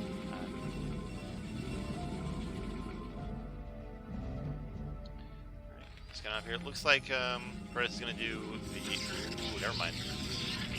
We have a 10-15 2-gate out of Protoss. I like it. Now, I don't try this build very much. I always did not have enough money to do anything, but 2-gate Wagoon can be pretty dangerous for Terran. Looks like he is going to fish it out, though. Or sniff it out? That makes more sense. So he is going to figure out what's happening here. But it's really hard to deal with, especially on a map with a high ground nat. Oh, and he's getting barracks, or he's getting command center report gas even. Was this barracks? It's not bunker expand because there's no bunker. I don't know. I'm not sure exactly what Terran would call that. But it is going to delay the time to siege tanks. Siege mode really how you shut down this kind of play, and if you, even if you see it coming, like 2-gate Goon can put a lot of damage on this bunker. Maybe even kill it or just run by. So Terran's going to be a little nervous right now. They're going to try to have to get the siege mode up as soon as possible. And he's like putting this eBay here. This makes me think that he doesn't understand what's happening, because a 2-gate Protoss will not care about this eBay at all. It's not going to delay the Nexus timing at all. Because by the time they want to take a Nexus, they'll have enough goons to easily kill it. Looks like he can't decide if he wants to poke out or not. He just leave one goon here to kill it. But again, like, you just leave that there for a long time, and Protoss would not care.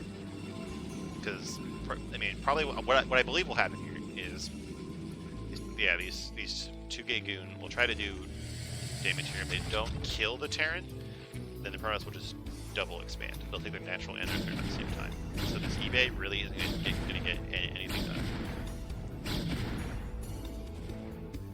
Oh man, but the goons are a bit disorganized here. Like he doesn't even know where Terran is, so it's going to take him a bit of time to actually get a threatening amount of goons to the Terran base, giving him more time to get up his tanks.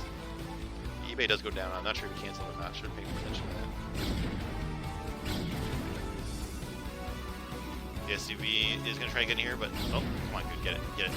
Alright. You should see that this is a lot of goons. So even if he didn't realize what was going on now, or what was going on before, he should now. He's seen so many goons. Alright, he's getting machine shop, trying to get that tank up. I feel like it's taken Ziggy far too long to get goons out here. No, what are you doing? Okay. This must be some control group issue. You want these goons to get here as soon as possible. So far, I don't have a lot of experience with this build, but I feel like Ram has done a good job. And Ziggy's had some issues actually getting goons out here. But he only has 2 SUVs repairing this bunker. There's 5 goons here, or trying to kill the bunker with some barracks. Barracks is actually getting in earlier to make the goons much more able to run by. Trying to build a backup bunker here. Really wish he had to focus fire the bunker. I think he's decided to go in and just kill workers. Not a bad choice. recognizing them here. This wall is definitely in danger. The barracks probably gonna go down here. It's gonna make this tank very vulnerable. Excuse me. Oh, the repair stop. Oh, the bunker goes down. Protoss can definitely run up and snipe this tank. I think there's nothing not to just yet. Oh. He's gonna do it. Oh, decent body blocking here, but I think the tank is still in range. The tank is on the ramp. He's gonna go down. Only 3 goons left though. And no reinforcements on the way. Stomaching goons. Yeah, I think he did. So it looks like he's gonna double expand now. I don't know if that was enough damage to justify it. We had this equal work count. We had 2 tanks die. But that was like 8 goons died. I don't know if that's enough. Just because I don't have enough experience with this build.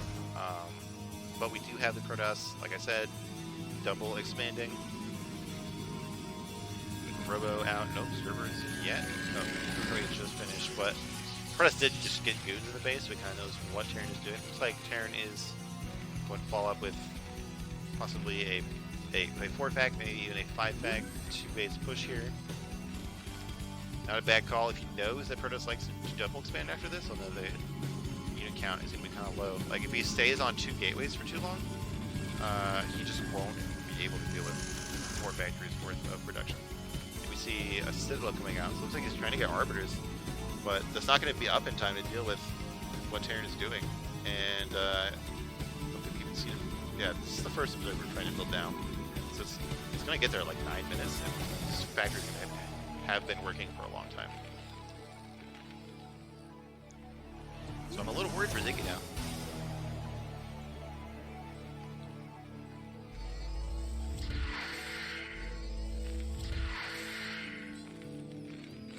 See the 5th factory going up a little bit later than I would like, but that's okay.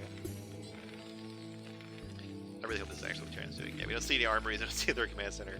I'm pretty bad at reading this, even in game, but I'm sure this is going to be a 2-base push. Yeah, second machine shop, probably going to go down a little bit earlier, make more tanks. That's okay.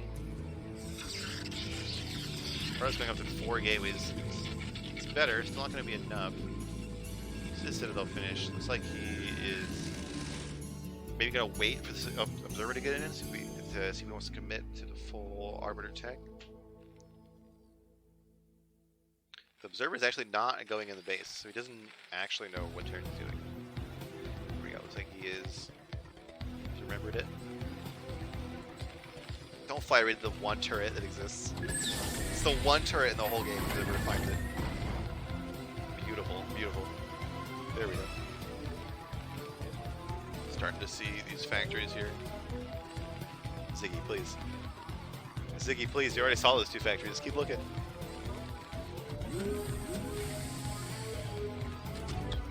Alright, Terran is on equal supply, even despite being down workers, so this is getting scarier and scarier for Protoss. I feel like this late machine shop cost Rem like probably 2 or 3 tanks, which should make this even deadlier. Well, there's no way this amount of goons, or even this amount of goons, is going to be able to deal with this push. Alright, looks like Ziggy has figured it out. He is panicking, adding more gateways. I have been in this position so many times. He's getting speed. I feel like he already has enough goons for this. He wants to make more zealots. So I hope he doesn't make another wave of goons. There we go. Alright, zealots is the correct choice. So you want to have these goons out on the map, slow down the push as much as possible, especially if you see that it's like in a big conga line like this, like, you know, just camp on the high grounds, force Terran to siege, on siege, stuff like that. So he's doing it now, but he could be doing this the whole way across the map. I know, I struggle with that a lot, so I understand that. You want to buy as much time for as many zealots to come out as possible, pretty much. And it's always fun to make GTs, those kind of scans. Oh, we don't even have scans. Oh man, if he saw that there was no academy and got GTs, that would have been so powerful. He's trying to build turrets here in the middle. I kill at least one of them servers, probably. Yeah. It's bad. I'm starting to think Ziggy has bought enough time Down to 8 gateways here. Got a decent amount of zealots, and he's running in here trying to go on these exposed tanks. Mine's catching up some zealots. Zealots finally do get on there. And the goons spread out enough to fight these tanks. It's only 5 tanks left. Goons are getting a bit clumped up, getting chewed up by these mines. Oh, they should kill the turret. I think there's enough. I think the tanks made the focus fire better. Ooh, nice mine hit. Full Protoss there. And Protoss just barely cleans it up with 3 wounded goons. Nicely done there. And now this is looking pretty good for Protoss again. Once you hold off that kind of push, Terran is in bad shape. They don't have any armory, they don't have an academy, they don't have a 3rd command center, they don't have starport. They gave up a lot of potential to do this. Well, now I said that, it's not really even over yet. It looks like all the goons are dead to show zealots. It's going to give Terran time to regroup here, pull some more boys, get tanks set up, get mines set up. So maybe this isn't as over as I thought it was. We do have some goons popping out. They can clear this minefield. These zealots can get right on these tanks. What? I think Rem did a good job with these mines. They were right up these units. These were there we go. Nice! That minefield worked out really well for Terry. Hit up all those zealots and did almost no splash damage or friendly fire. So he does keep the goons alive. But 3rd is in danger. Zealot count has been reduced. We have more reinforcements showing up for Terran. Come on, dude, make your tease. You know he doesn't have any detection. You have the archives.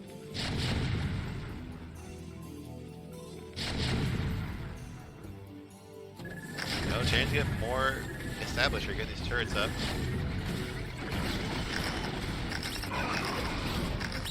Zealot's trying to get these tanks again, getting a bit distracted by vultures. Looks like he's able to do it this time. Here at least. Alright, goons advancing, taking out tanks, doing a good job. But I think all these probes of the 3rd died. Not sure what to do with these. I don't think it's his observer dead turret or something. He's not sure where the mines are. He's not sure what to do with these goons. They're so low too. But tanks get on. Zealots got tanks over here. No unlucky mine hits on the goons. Okay, I said it before.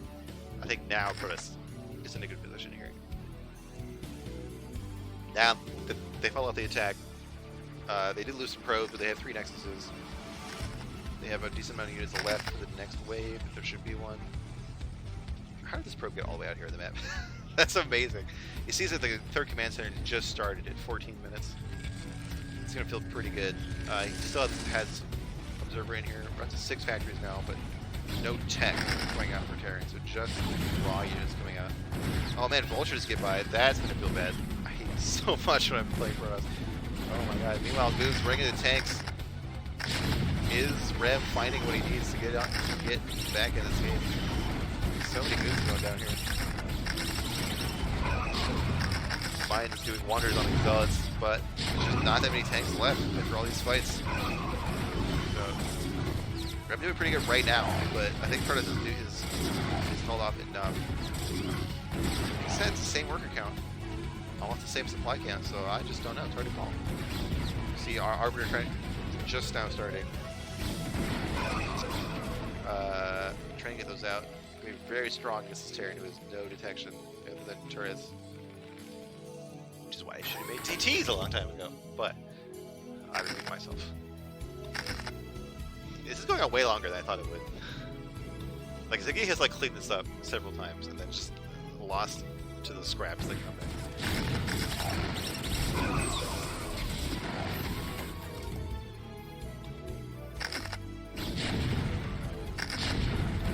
One more time, we see Zealous. Oh, that mine could have been huge. Kill all. These goons are confused back here, not helping out. Vultures keep running by. Just put 2 pylons here, man.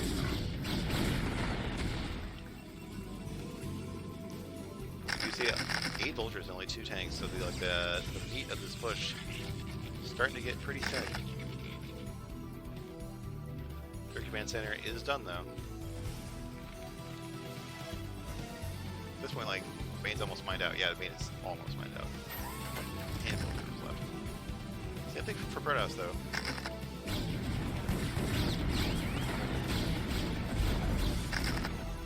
That Arbor's almost done. That's gonna be real hard to deal with. We don't have any academy, we don't have any scanners. We're not caring to do it. Yeah, this. I keep saying this, but I think now Ziggy has held it, right? With his Arbiter and no detection at a Terran.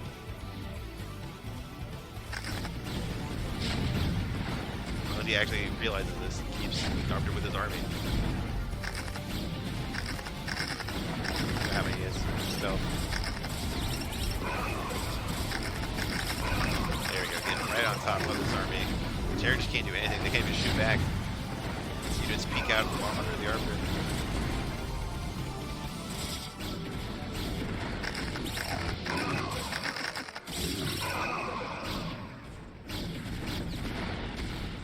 And now finally Protoss is on the offensive, at least to clear the map. They do need to get more expansions too. You don't want to be on the same base count as Terran, especially with your main and mining up. But like I was saying earlier, the first 3 bases are very easy to take, and then the 4th base, it's more true for Terran in this matchup, but definitely not easy for Protoss either. Like, where do you take your 4th? It's so far away from your main. You know, it's not even that bad to have distant bases, but it can be hard to secure in the first place, especially when you've had such a hard time getting outside of your, not your main, but like the area outside your base, your front yard, I guess. Oh, trying to attack upper ramp here. I don't know if I like that. Nice stasis on these like 9 vultures, but it's also in the way of his army, and they're not tanks. But he does manage to clear a bunch of tanks with these zealots. I think he's going to get cleaned up here, though. I think this is going to be enough.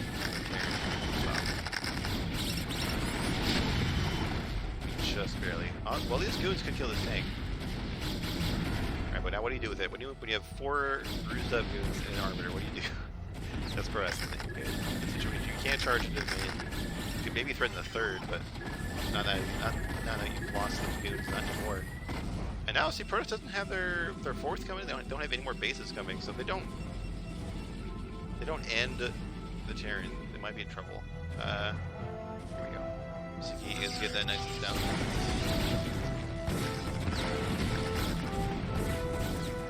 So they're gonna try to run this way, but there is an eBay landed there to block another eBay. We have several eBays in this game. This Arbiter is like skirting between all these turrets. Yeah, we have 1, 2, 3 eBays in this game.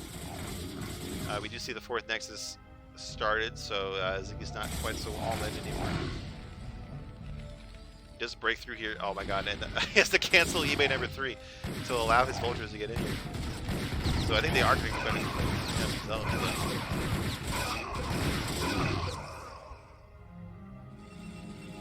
Yeah, I think Ziggy needs to understand the situation that he's in. Just get his army back up. Grab more bases. Here we go. We have bases 4 and 5 coming online. I'd like to see like a pylon wall here. Just keep vultures out. See the 4th eBay started. Just fly the one that you already have.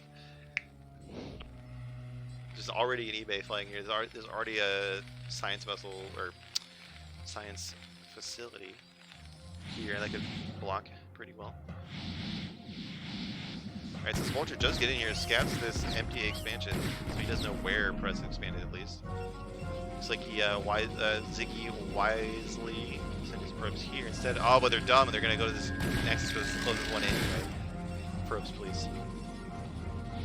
I don't. Whoa, this is a lot of units again for Terran. Pretty much even on supply once more. See, +1 finish. I guess there is an army somewhere. We see the academy done. We see scanners going up. So Terran is getting more and more of what they need in the late game here.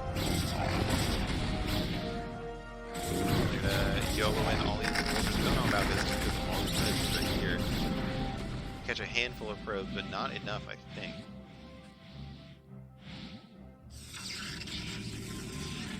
Vulture's gonna run by the army, but we have some cannons back at home. I don't think the Protoss economy is in too much danger. So he's trying to get this 4th command center here, but he gets spotted out immediately. Alright, so I think, I don't know, I don't think you can call this game yet. The worker counts are too close, the supplies are too close, but I think if it develops as it is now, then Protoss will be in a good place. They go up to 5 bases now. They're getting defenses of their bases. You're getting a 2nd gateway area. Got their arbor tech already. Just need some more probes. They're going to be in great shape. Mayal Tehran is just catching up to where they should be after, I don't want to say failed 5-fact, but after their 5-fact in the game. Setting up for recall? Yeah. Gonna recall here on the 3rd. Significant group of units. And the Terran army just moved out, so they're not gonna be able to defend that. But I think this base is, this base has to be dead, right? Like, if Protoss can hold this base, then Protoss is the most broken race. But Protoss can't afford to trade both of these bases. But, so we do have Zealots here. Should be able to catch these tanks. We're too far forward. But if the rest of this force comes, I'm not sure if Protoss can save this space. Now I say that, I should look at an Arbiter and Goose. This base is definitely dead. Protoss surrounding eBay number 4 here. It's the engineering massacre going on in this game.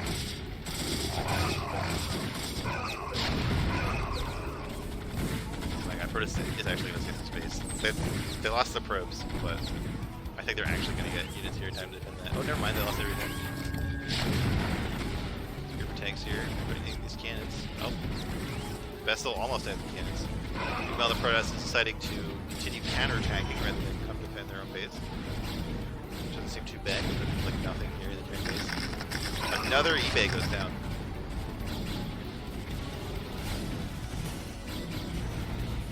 Getting it. He's doing this not to kill the base, but to kill the last eBay on the map. That's actually the win condition, right? Just kill all the eBays.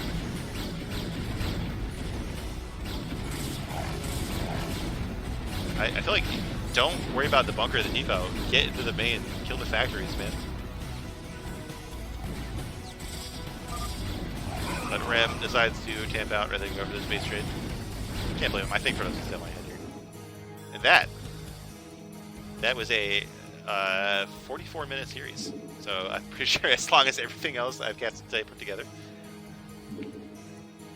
And who was that for? That was for Samyang. So Samyang is up 3-1 so far.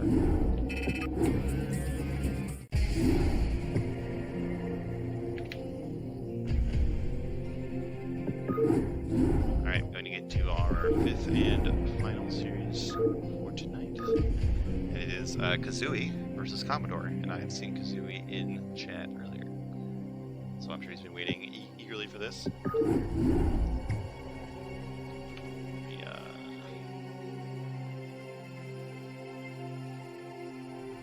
These games on Kazooie's on Samyang, right? No, Kazooie's on Operation Indecision. Okay. Samyang is Commodore. If I remember correctly, the last time I saw Commodore, he beat Strong. Question mark. Okay, we got Kazooie in chat again. Repping his team. Alright, and we got a PvZ, so another Protoss matchup that I technically should know about.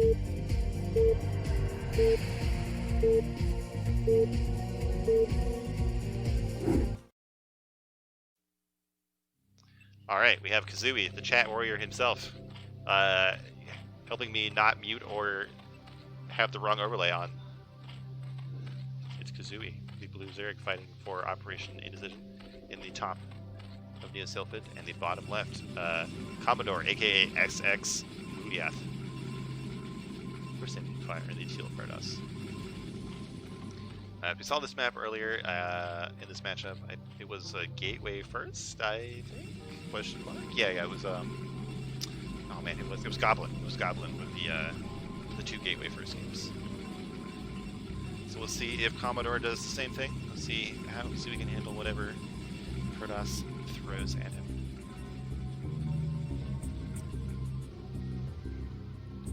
That wall. So generally, if the probe stays, it's Gateway. If the probe leaves, it's Forge. So it looks like Commodore might be going for Gateway first.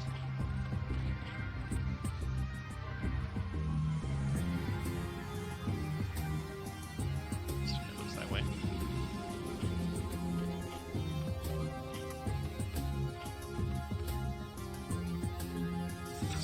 And thinking, yep, Gateway first. Gateway on 9 again.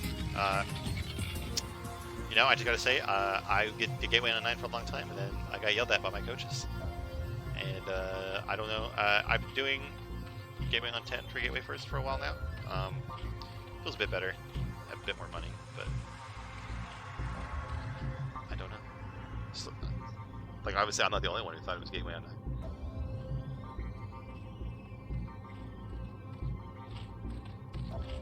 This is Overpool, right? Yeah, Overpool. I always freeze looking at this build. So Commodore getting ready to block here. So he doesn't actually have enough money yet to build a hatch, what happens to me all the time. You gotta like stay on top of it. Like the Overpool hatchery comes out in like 2 minutes, so you don't really need to be blocking before that. Something I've learned. But he's doing a good job now.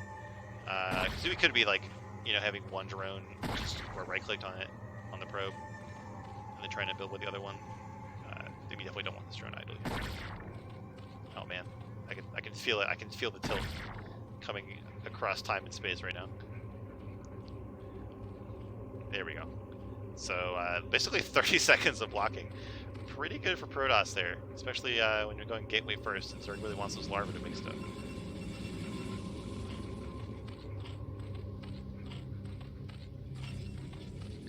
So I'm taking a 3rd hatch over here. Now, I would say this base is closer, therefore maybe easier to defend, but I really feel like the high ground base over here is just better. Zerg isn't that bothered by having distant bases and having just one ramp to get into base. It's really easy to defend. Now, when you have 4 lings and you attack a guy with 2 zealots, that's when you know that you have big balls. Like, you're not afraid of anything. Even though maybe you should be. Although, Commodore just like isn't being aggressive at all. I didn't really think about that. Like, I didn't even catch it earlier, but he's not even trying to cross the map yet. He's got 3 zealots. It's like a psych out Gateway first, just trick him to make a bunch of links.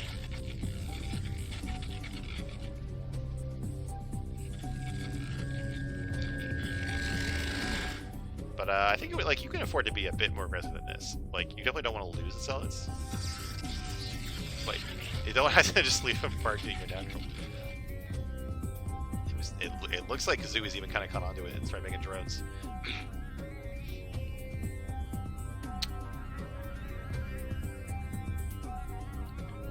Alright, but now finally Commodore is moved out with 4 zealots. And just 8 links here for Kazooie. It might be a little bit hard to hold this off.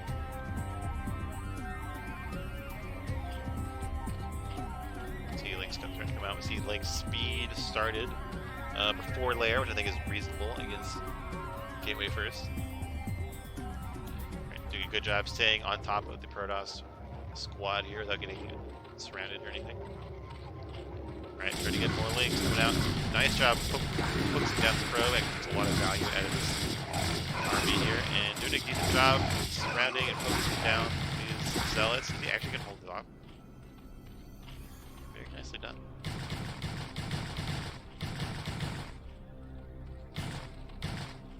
Yeah, I think he's done it. So actually, very good job from Kazooie. He's only down by 4 workers, which isn't that bad in this matchup.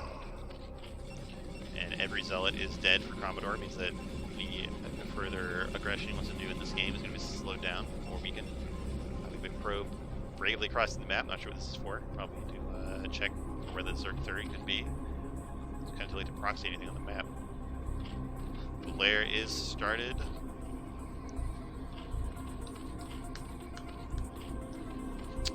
Zerg shouldn't be able to like dive in here or anything like that.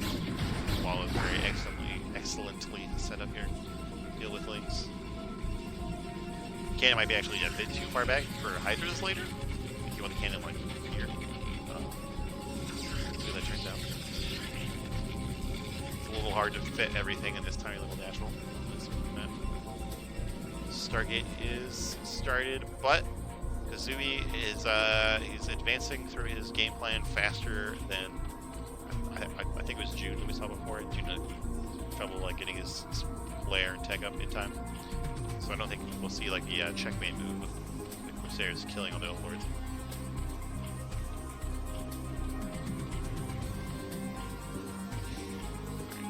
Getting a sunk at his third. Not sure about the SimCity just because. No, that seems about right. Seems like we're kind of, well, I don't know. We'll find out if Azel's try to dive on that sunk later. I know it's gonna be hard to like drone for a long time. Sarah's on the way. Citadel's on the way. Super Gateway's on the way. Everything coming out on time for Commodores. Excuse me. No, we don't even see a. We don't see a Spire at all. Before I can do, that's fine. You can definitely defend this with defending against Corsairs with decent Hydra count and some speed overlords. You see Hydra starting to come out. This game uses timings pretty well. Although we do see Zel's coming out along with a Corsair, so we're gonna see the units pop out pretty fast here before Kazooie comes to deal with that.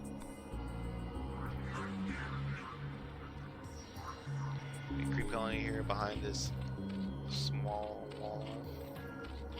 The Corsairs in the main, but there's no Overlords there just yet. Where are all the Overlords? Are they? I guess they're just spread out on the map. Yeah, okay.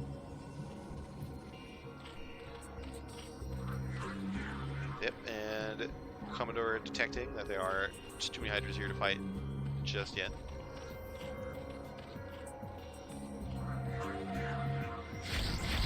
Corsairs finally find an Overlord.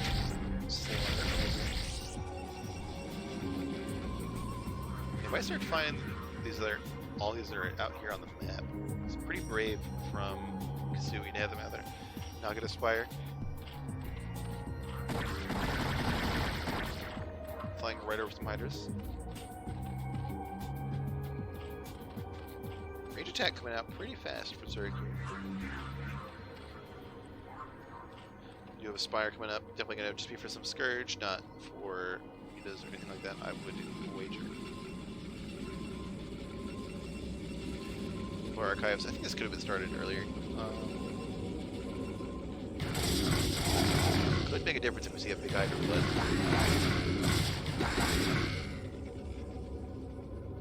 We got speed lots coming out, should have +1 done, right? Yeah. I do think we have enough Hydras at each base to handle this. With the help of the 2 sunks here, the SimCity, and just the SimCity here, the 1 sunk. The Hydras only have to retreat behind the SimCity, they wouldn't make use of it. Alright, so there is some potential for damage here with the Corsairs and the Zealots, and the Probe, don't forget the Probe. That great Probe. Zealots getting surrounded here by the Hydras, but in the meantime, Overlords are going down. There's 3 Overlords, I think. But all the Zealots are going down, and that Probe died, so that's pretty bad. Corsairs looking for damage. This is the real strength of Corsairs. Like, he has to keep Hydras split up. Like I'm pretty sure that he wants to just box select every Hydra and go kill Protoss right now, but he's got to split up and deal with these Corsairs. Going to 4 cannons, some Zealots, but no Templar, no Storm yet. Still some potential for damage here for these Hydras, especially with these cannons being so far back. I'm pretty sure that Zerg can just kill all these limbs of the wall. Bro's going to do 6 cannons. Panicking a little bit, realizing his Storm Tank is late. Is this Hydra just not attacking? Like, what? What? Is this a bug? Like, is this like a graphical bug, or like are they stuck? Look at all these Hydras just hanging out. Okay, that was weird. That was weird. Oh, wrong button. Wrong button. All graphics. So we do have 6 cannons up for Commodore. The 2 Templars here. But Zerg is getting that 4th base. It's about time for us to take a 3rd base in the next minute and a half. And it's going to be hard for them to do that. They've lost a lot of Zealots. They just now started getting Templar. Kazooie did lose a handful of Hydras against that cannon wall. But he's got more at home. He's getting more units. He is going to be able to grab map control, especially if he gets lurker aspect. Is this yes, that's a speed, not drop or anything. We don't see any sign of lurker tech coming out just yet. Oh, we don't see any sign of lurker tech coming out. That's because the lurkers things are already done. And these lurkers make it really hard to, well, make it impossible to kill this base, or they're gonna make it really hard for Protoss to move out at all. Looks like he's gonna opt to defend, which I think is fine. Like a Templar Zealot army is not gonna be able to deal with lurkers upper ramp.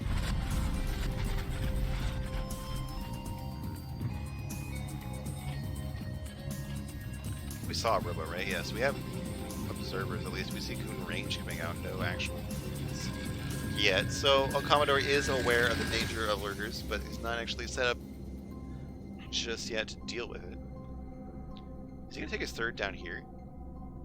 I always like to talk off these bases, but this seems too far. Like even that one seems better, because you could have units stand just here and defend both bases. But could be worse. Because we've taken a very defensive posture here on the map, trying to cover all of his bases through this one choke point. Not terrible.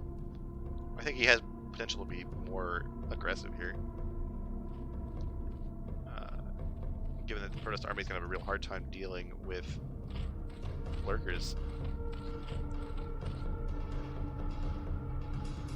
I do want to see like a couple sunks or some SimCity here, because like there's just 2 lurkers and that's it up this ramp. You know, just Zealots could run up that ramp really and take out the lurkers, even if at a high cost. Hello, Jason in the chat. Good to see you.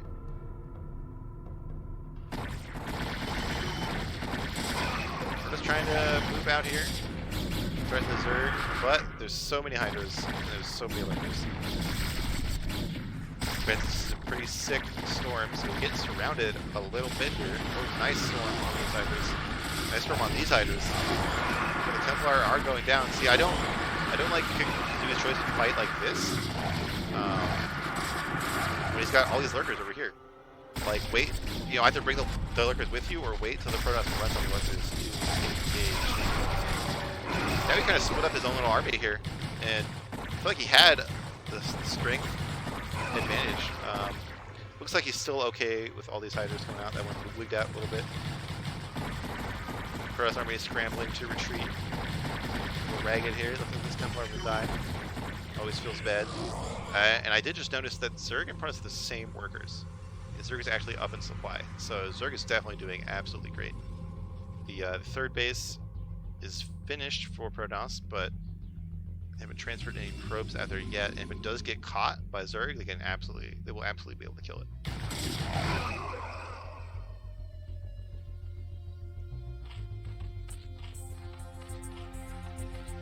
Zerg has been comfortably on this 4th base for a while now.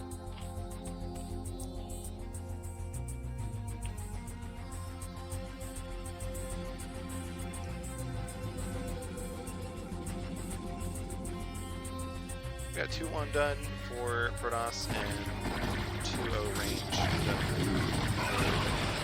better for Protoss, but Zerg is kind of coming really helpful line matchup. Small skirmish going on here. Miners getting storm, but that's like the last storm I see nearby anyway. Protoss did a good job of leaving once the lurkers show up. We got another Templar there. He only got 1 skirmish. He does melt this group of Hydras though. Pretty nice, pretty nice. Yeah, it feels like Kazooie's having trouble getting his whole army with him. Like, if he had all these units, I feel like he would just be he would have crushed that fight. There's a lot of goons out there. See, now that he's finally got his army out here, because Lurker is trying to contain the Protoss, we have a ton of goons and observers who are fighting. This is going not spectacularly for Kazooie, although with no storms, Hydras are making good work of goons. There you go, some pretty juicy storms. Commodore having a hard time deciding what to do with these goons. If we should go for Lurker or not. Templar are getting picked off. Looks exactly like one of my replays. It's like Zerg is steadily wresting the map control from Protoss here. Although Commodore does have his third base set up here. No gas binding yet, but he's got minerals going. Decent amount of cannons to defend. Look at how it's like there's like stragglers from each fight here for Zerg. Instead of this long line here. I feel like Kazooie doesn't realize that there's a third base. Like, it's probably like, oh yeah, I'm containing the Protoss, and it's 17 minutes, but this third base being up makes a huge difference. Putting a storm off on 2 Lurkers, pretty good. Nice storm there on the Hydras. Kazooie not even trying to move out of there. I don't think he has what it takes to fight all these cannons.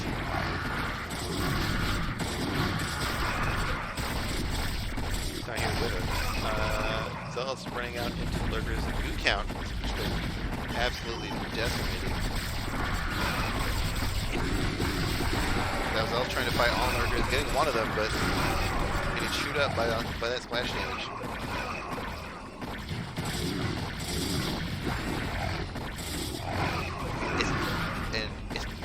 It's taking a long time, but Kazooie's getting slightly better trained than each fight. Forcing the front lines closer and closer to Protoss. Looks like he has figured out what's going on in his base. He's got a bunch of links up here. Can they make it up a ramp in time? I think it's not enough links. Cannon's pretty good, guys. It's enough cannons now that you might just need, like, defilers. Like, so many cannons. Speaking of which, we do see Hive Tech. I don't change the tech at all. Don't see Defiler bound anywhere.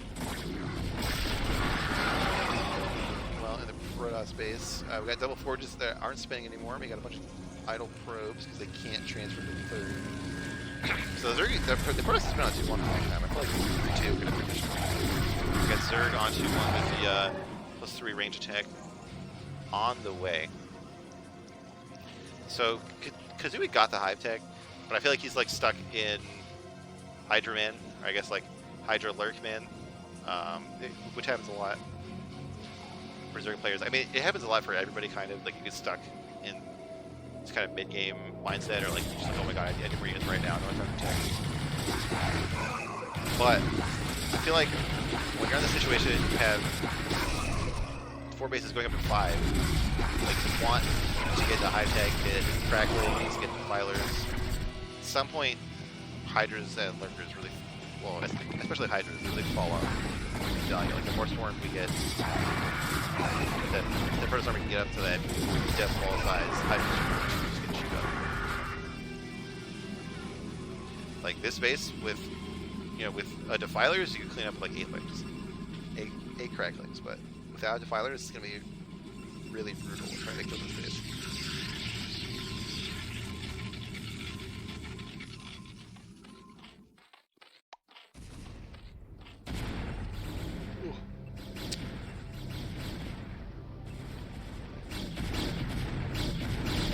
Goon's destroying this gateway, placing it correctly with blocker.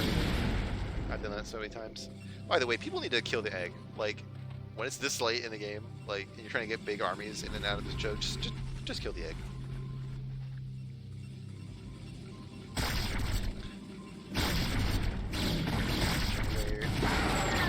Smartly picking off that observer, trying to get that one, but not in the fight. Do it.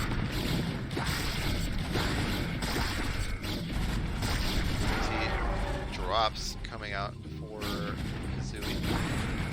I think one way for him to get in the space, he could probably put Lurkers like behind the middle line, maybe. Also just drop the main, try to force the Protoss to leave the game that way. Oh, here we go. We have Soup coming out. Twilight's Peck is starting to come online here. I don't know if I missed the track. Oh my god, Storm's on ahead.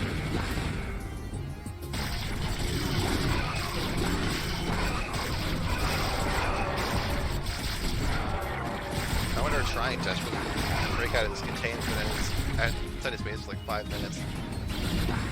So even if he has that third up, he's mined down in his main and natural, he can't get any fourth up. So he's really only mining with, what is this, like 20 probes? 24 probes, something like that. Meanwhile, Zerg is on 5 healthy looking bases.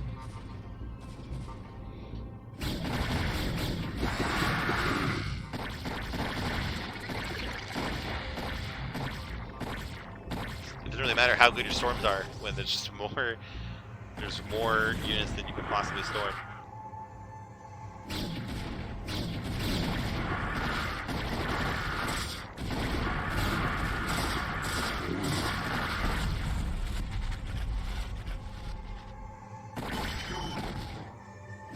Protoss really is like, I mean, it might be a bit too late now, but I don't know, try drops, try something. I realize I haven't seen those Corsairs in a long time, so I assume they're dead somewhere, which feels bad.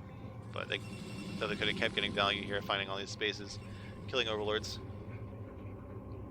But like, just running into this meat grinder over and over again is not really good. It's hard to max, like not max out, but get like a good supply here, and when you're stuck in this tiny gap with cannons and stuff. So it's just hard to never get the critical mass to take some stuff out of here. You see a Darkstorm going down.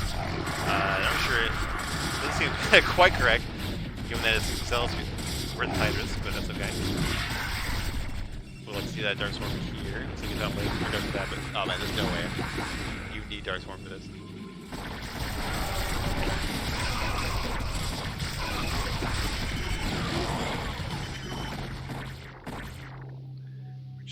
Slowly seeing how to die out.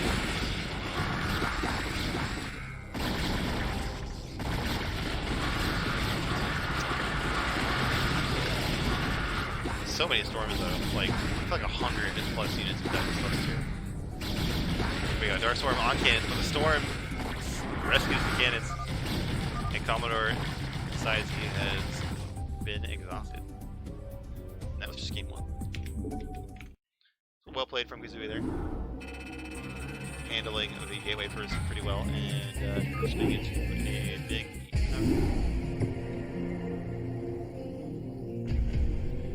Epic set. Let's get into our game 2 here of our final series.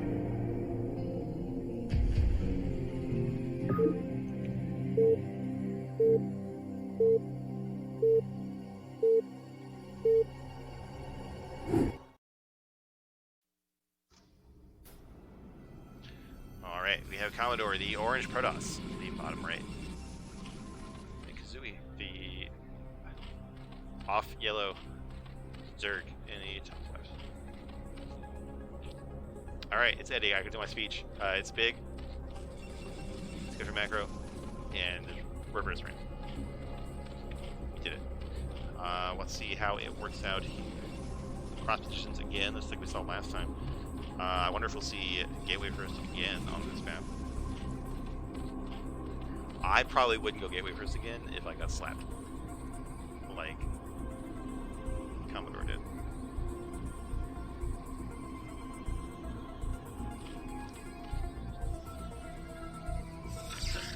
Pylon looks like that probe is not leaving.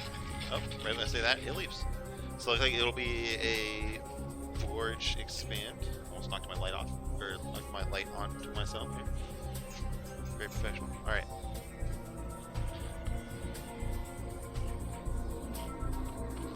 Probably see it over possibly a hatch first. Did we see a hatch first? No, I'm thinking of a different series. It was over again. That like epic 30-second block on the hatchery. See a forge here. Now, when I'm in this situation, I like to double scout. Yeah, there we go. Good. So it kind of hurts your recon a bit. Sorry, excuse me. But just guaranteeing that you get in there before any 9 full speed or anything would screw you up feels pretty good. And that way, if the first probe scout dies, you have a sneaky second one hidden on the map. Oh man, that's smart. So Kazooie not parking the drone at the hatchery site, leaving it behind the minerals like this. That made sure that the probe from Commodore ran right past, and Kazooie was able to get his hatchery on time this game, which is going to feel way better than last time. Oh man, I got the hiccups. Next is going down.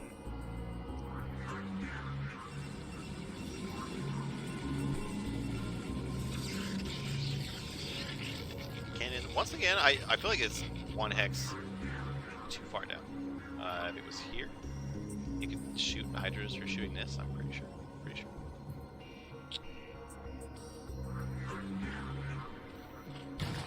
And that would have made a difference last game too, because Hydras were able to clean up some of that tech in front.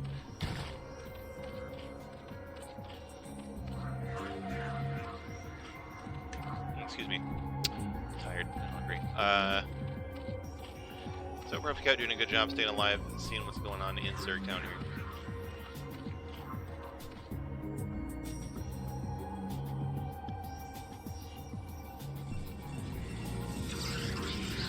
Seems to be going up on time for Commodore.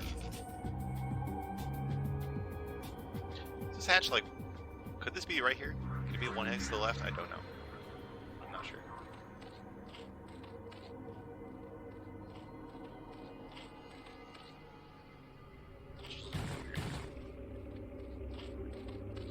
Alright, kept 100 gas, see the layer immediately, very nice.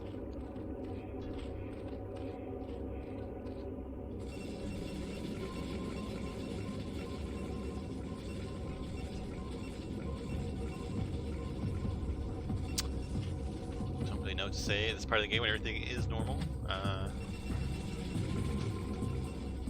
Governor probably could have started the second gas already. I screw this all the time, but if you time it a bit there, you can have like exactly 150 gas when the core finishes. Looks like you won't be too far off. You know what? He wasn't got there. Alright, fair enough.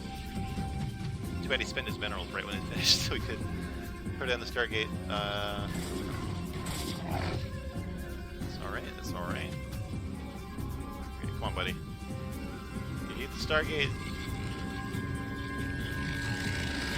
There we go. Alright. Probably like 10 seconds later than it had to be, that's okay.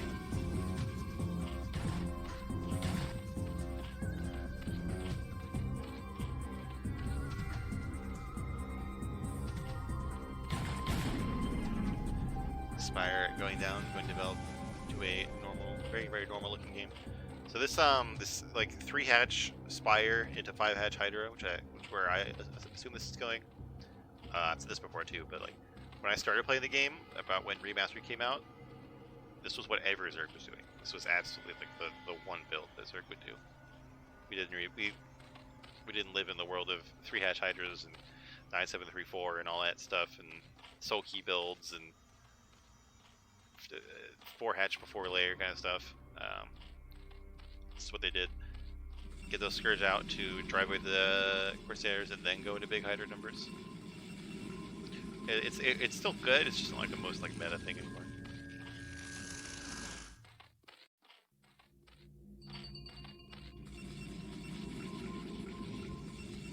But it's going to do pretty strong here, I think, especially with this slightly delayed Stargate out of Commodore. Definitely won't be losing a bunch of Overlords this game.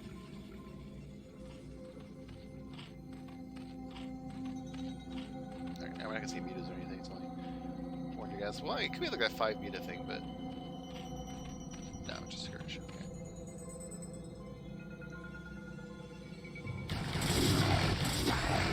Bill's getting ready to move out here, but there's a decent amount of links here.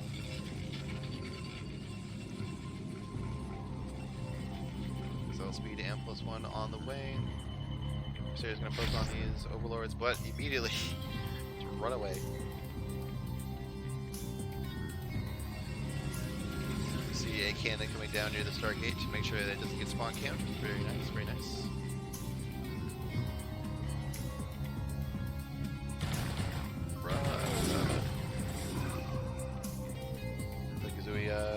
He's right into cannons. Very nice.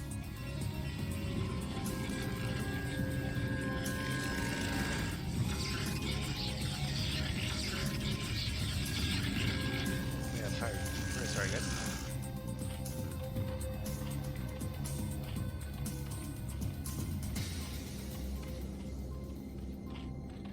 So Hydra's starting to pop out. Gonna be online in time for any 7:30 push.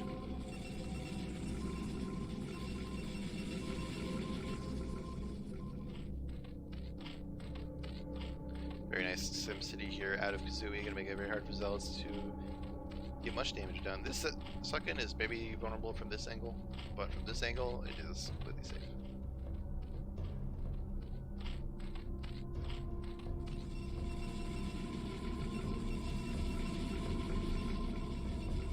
Scourge is scouting everything out here. Does lose one. Very nice. Commodore has trapped Improver to stack his Corsairs. Something I feel like you should always do if you have any amount of Corsairs. They're stacked, it's so much stronger.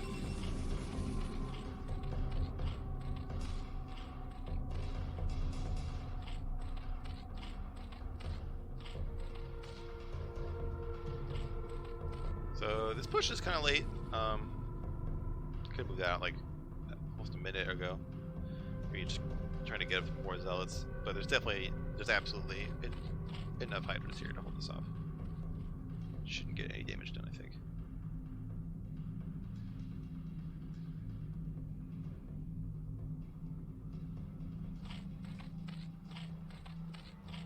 You just gotta hit for the right angle though.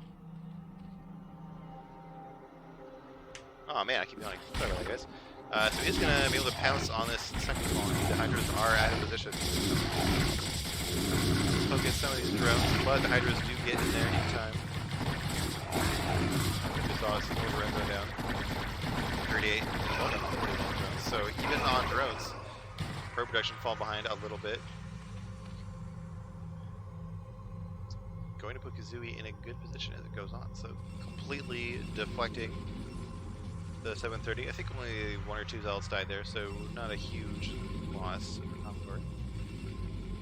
Just have Templar up much faster this time. Would like to see maybe 1 or 2 more cannons here, but with 3 Templar, pretty safe. Starting to re-engage here. You did choice with only these Hydras, but when the reinforcements show up, you definitely have to get out of there.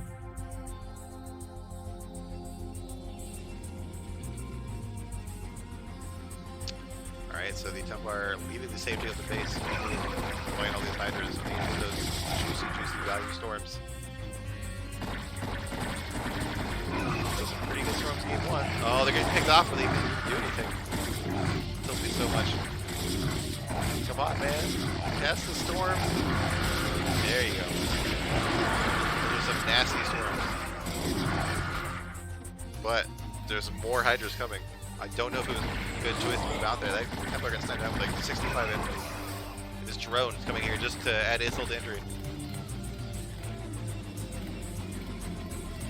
Up to 3 cannons here, but I don't think that's enough. Because they're so far back, maybe it's Zerg can snipe it. Or Zerg cannot snipe it.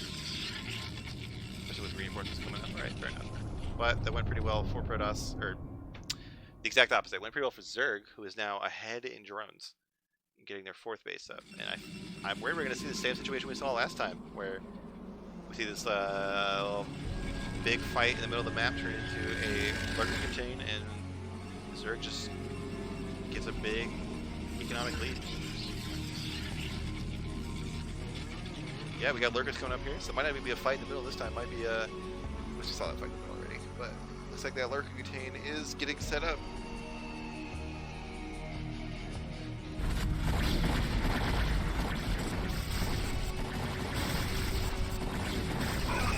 Alright. Seeing those lurkers are out, Protoss decides to retreat, looking at observers and more goons up, but it's already setting off the alarm bells. Protoss, they know that they can't let this contain go on for too long. 12 minutes is really when you want to be expanded. And just with the low perp count and losing fights, so many Templar and Zealots. It's gonna be hard for him to get that push going. 22. I believe I've been disappointed so many times. Templar stuck in the front, getting sniped off. Feels bad. Zealots getting confused by the wall. Yep, yep.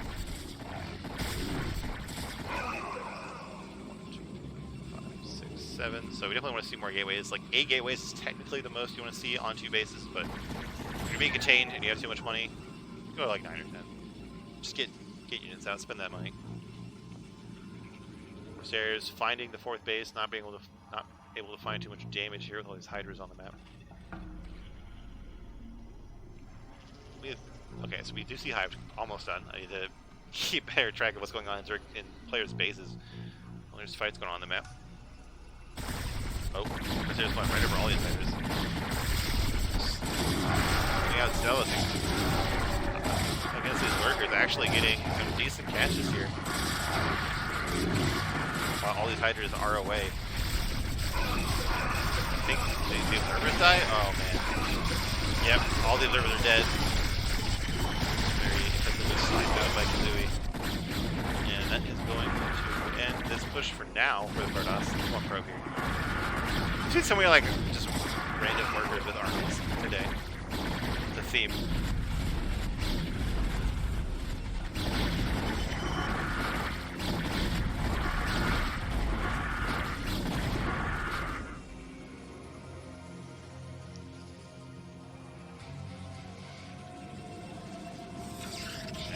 Front's not going to die just yet, but oh man, you don't want Zealots right now. He is finally adding those gateways.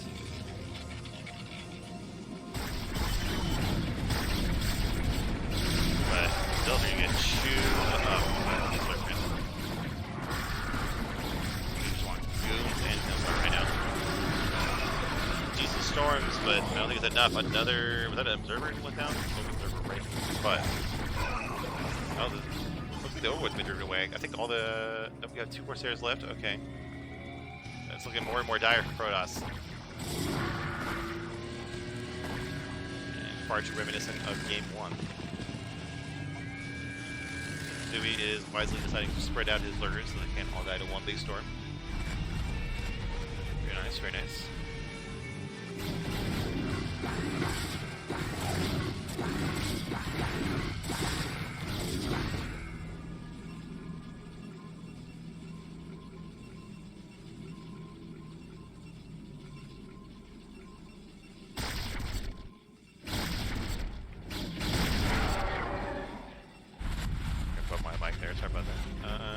Yeah, I just don't like to be too depressing here, but I think Protoss is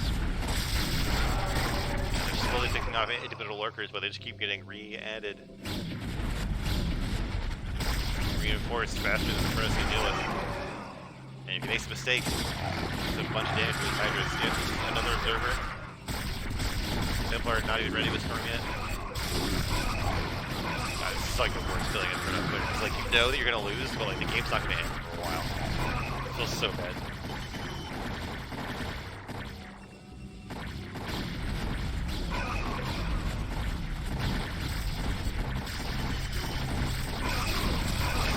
Alright, trying to bust out here. Getting a nasty storm over there, but just not enough left. All these similar amount of energy. Stuck in the choke instead of retreating behind the cannons.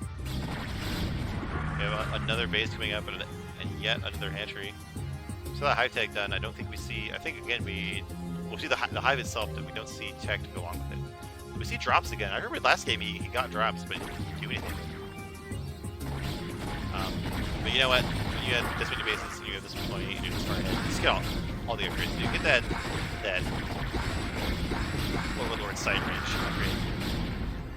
Just to flex on poor Archon getting picked off. Just can't do anything about anything. Nice storm on Hydras and Lurkers. Stung them up so much. Just something's enough.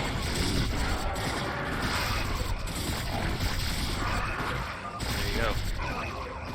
Commodore taps out, and that is a 2-0 for our final series today. So very well played by Kazooie.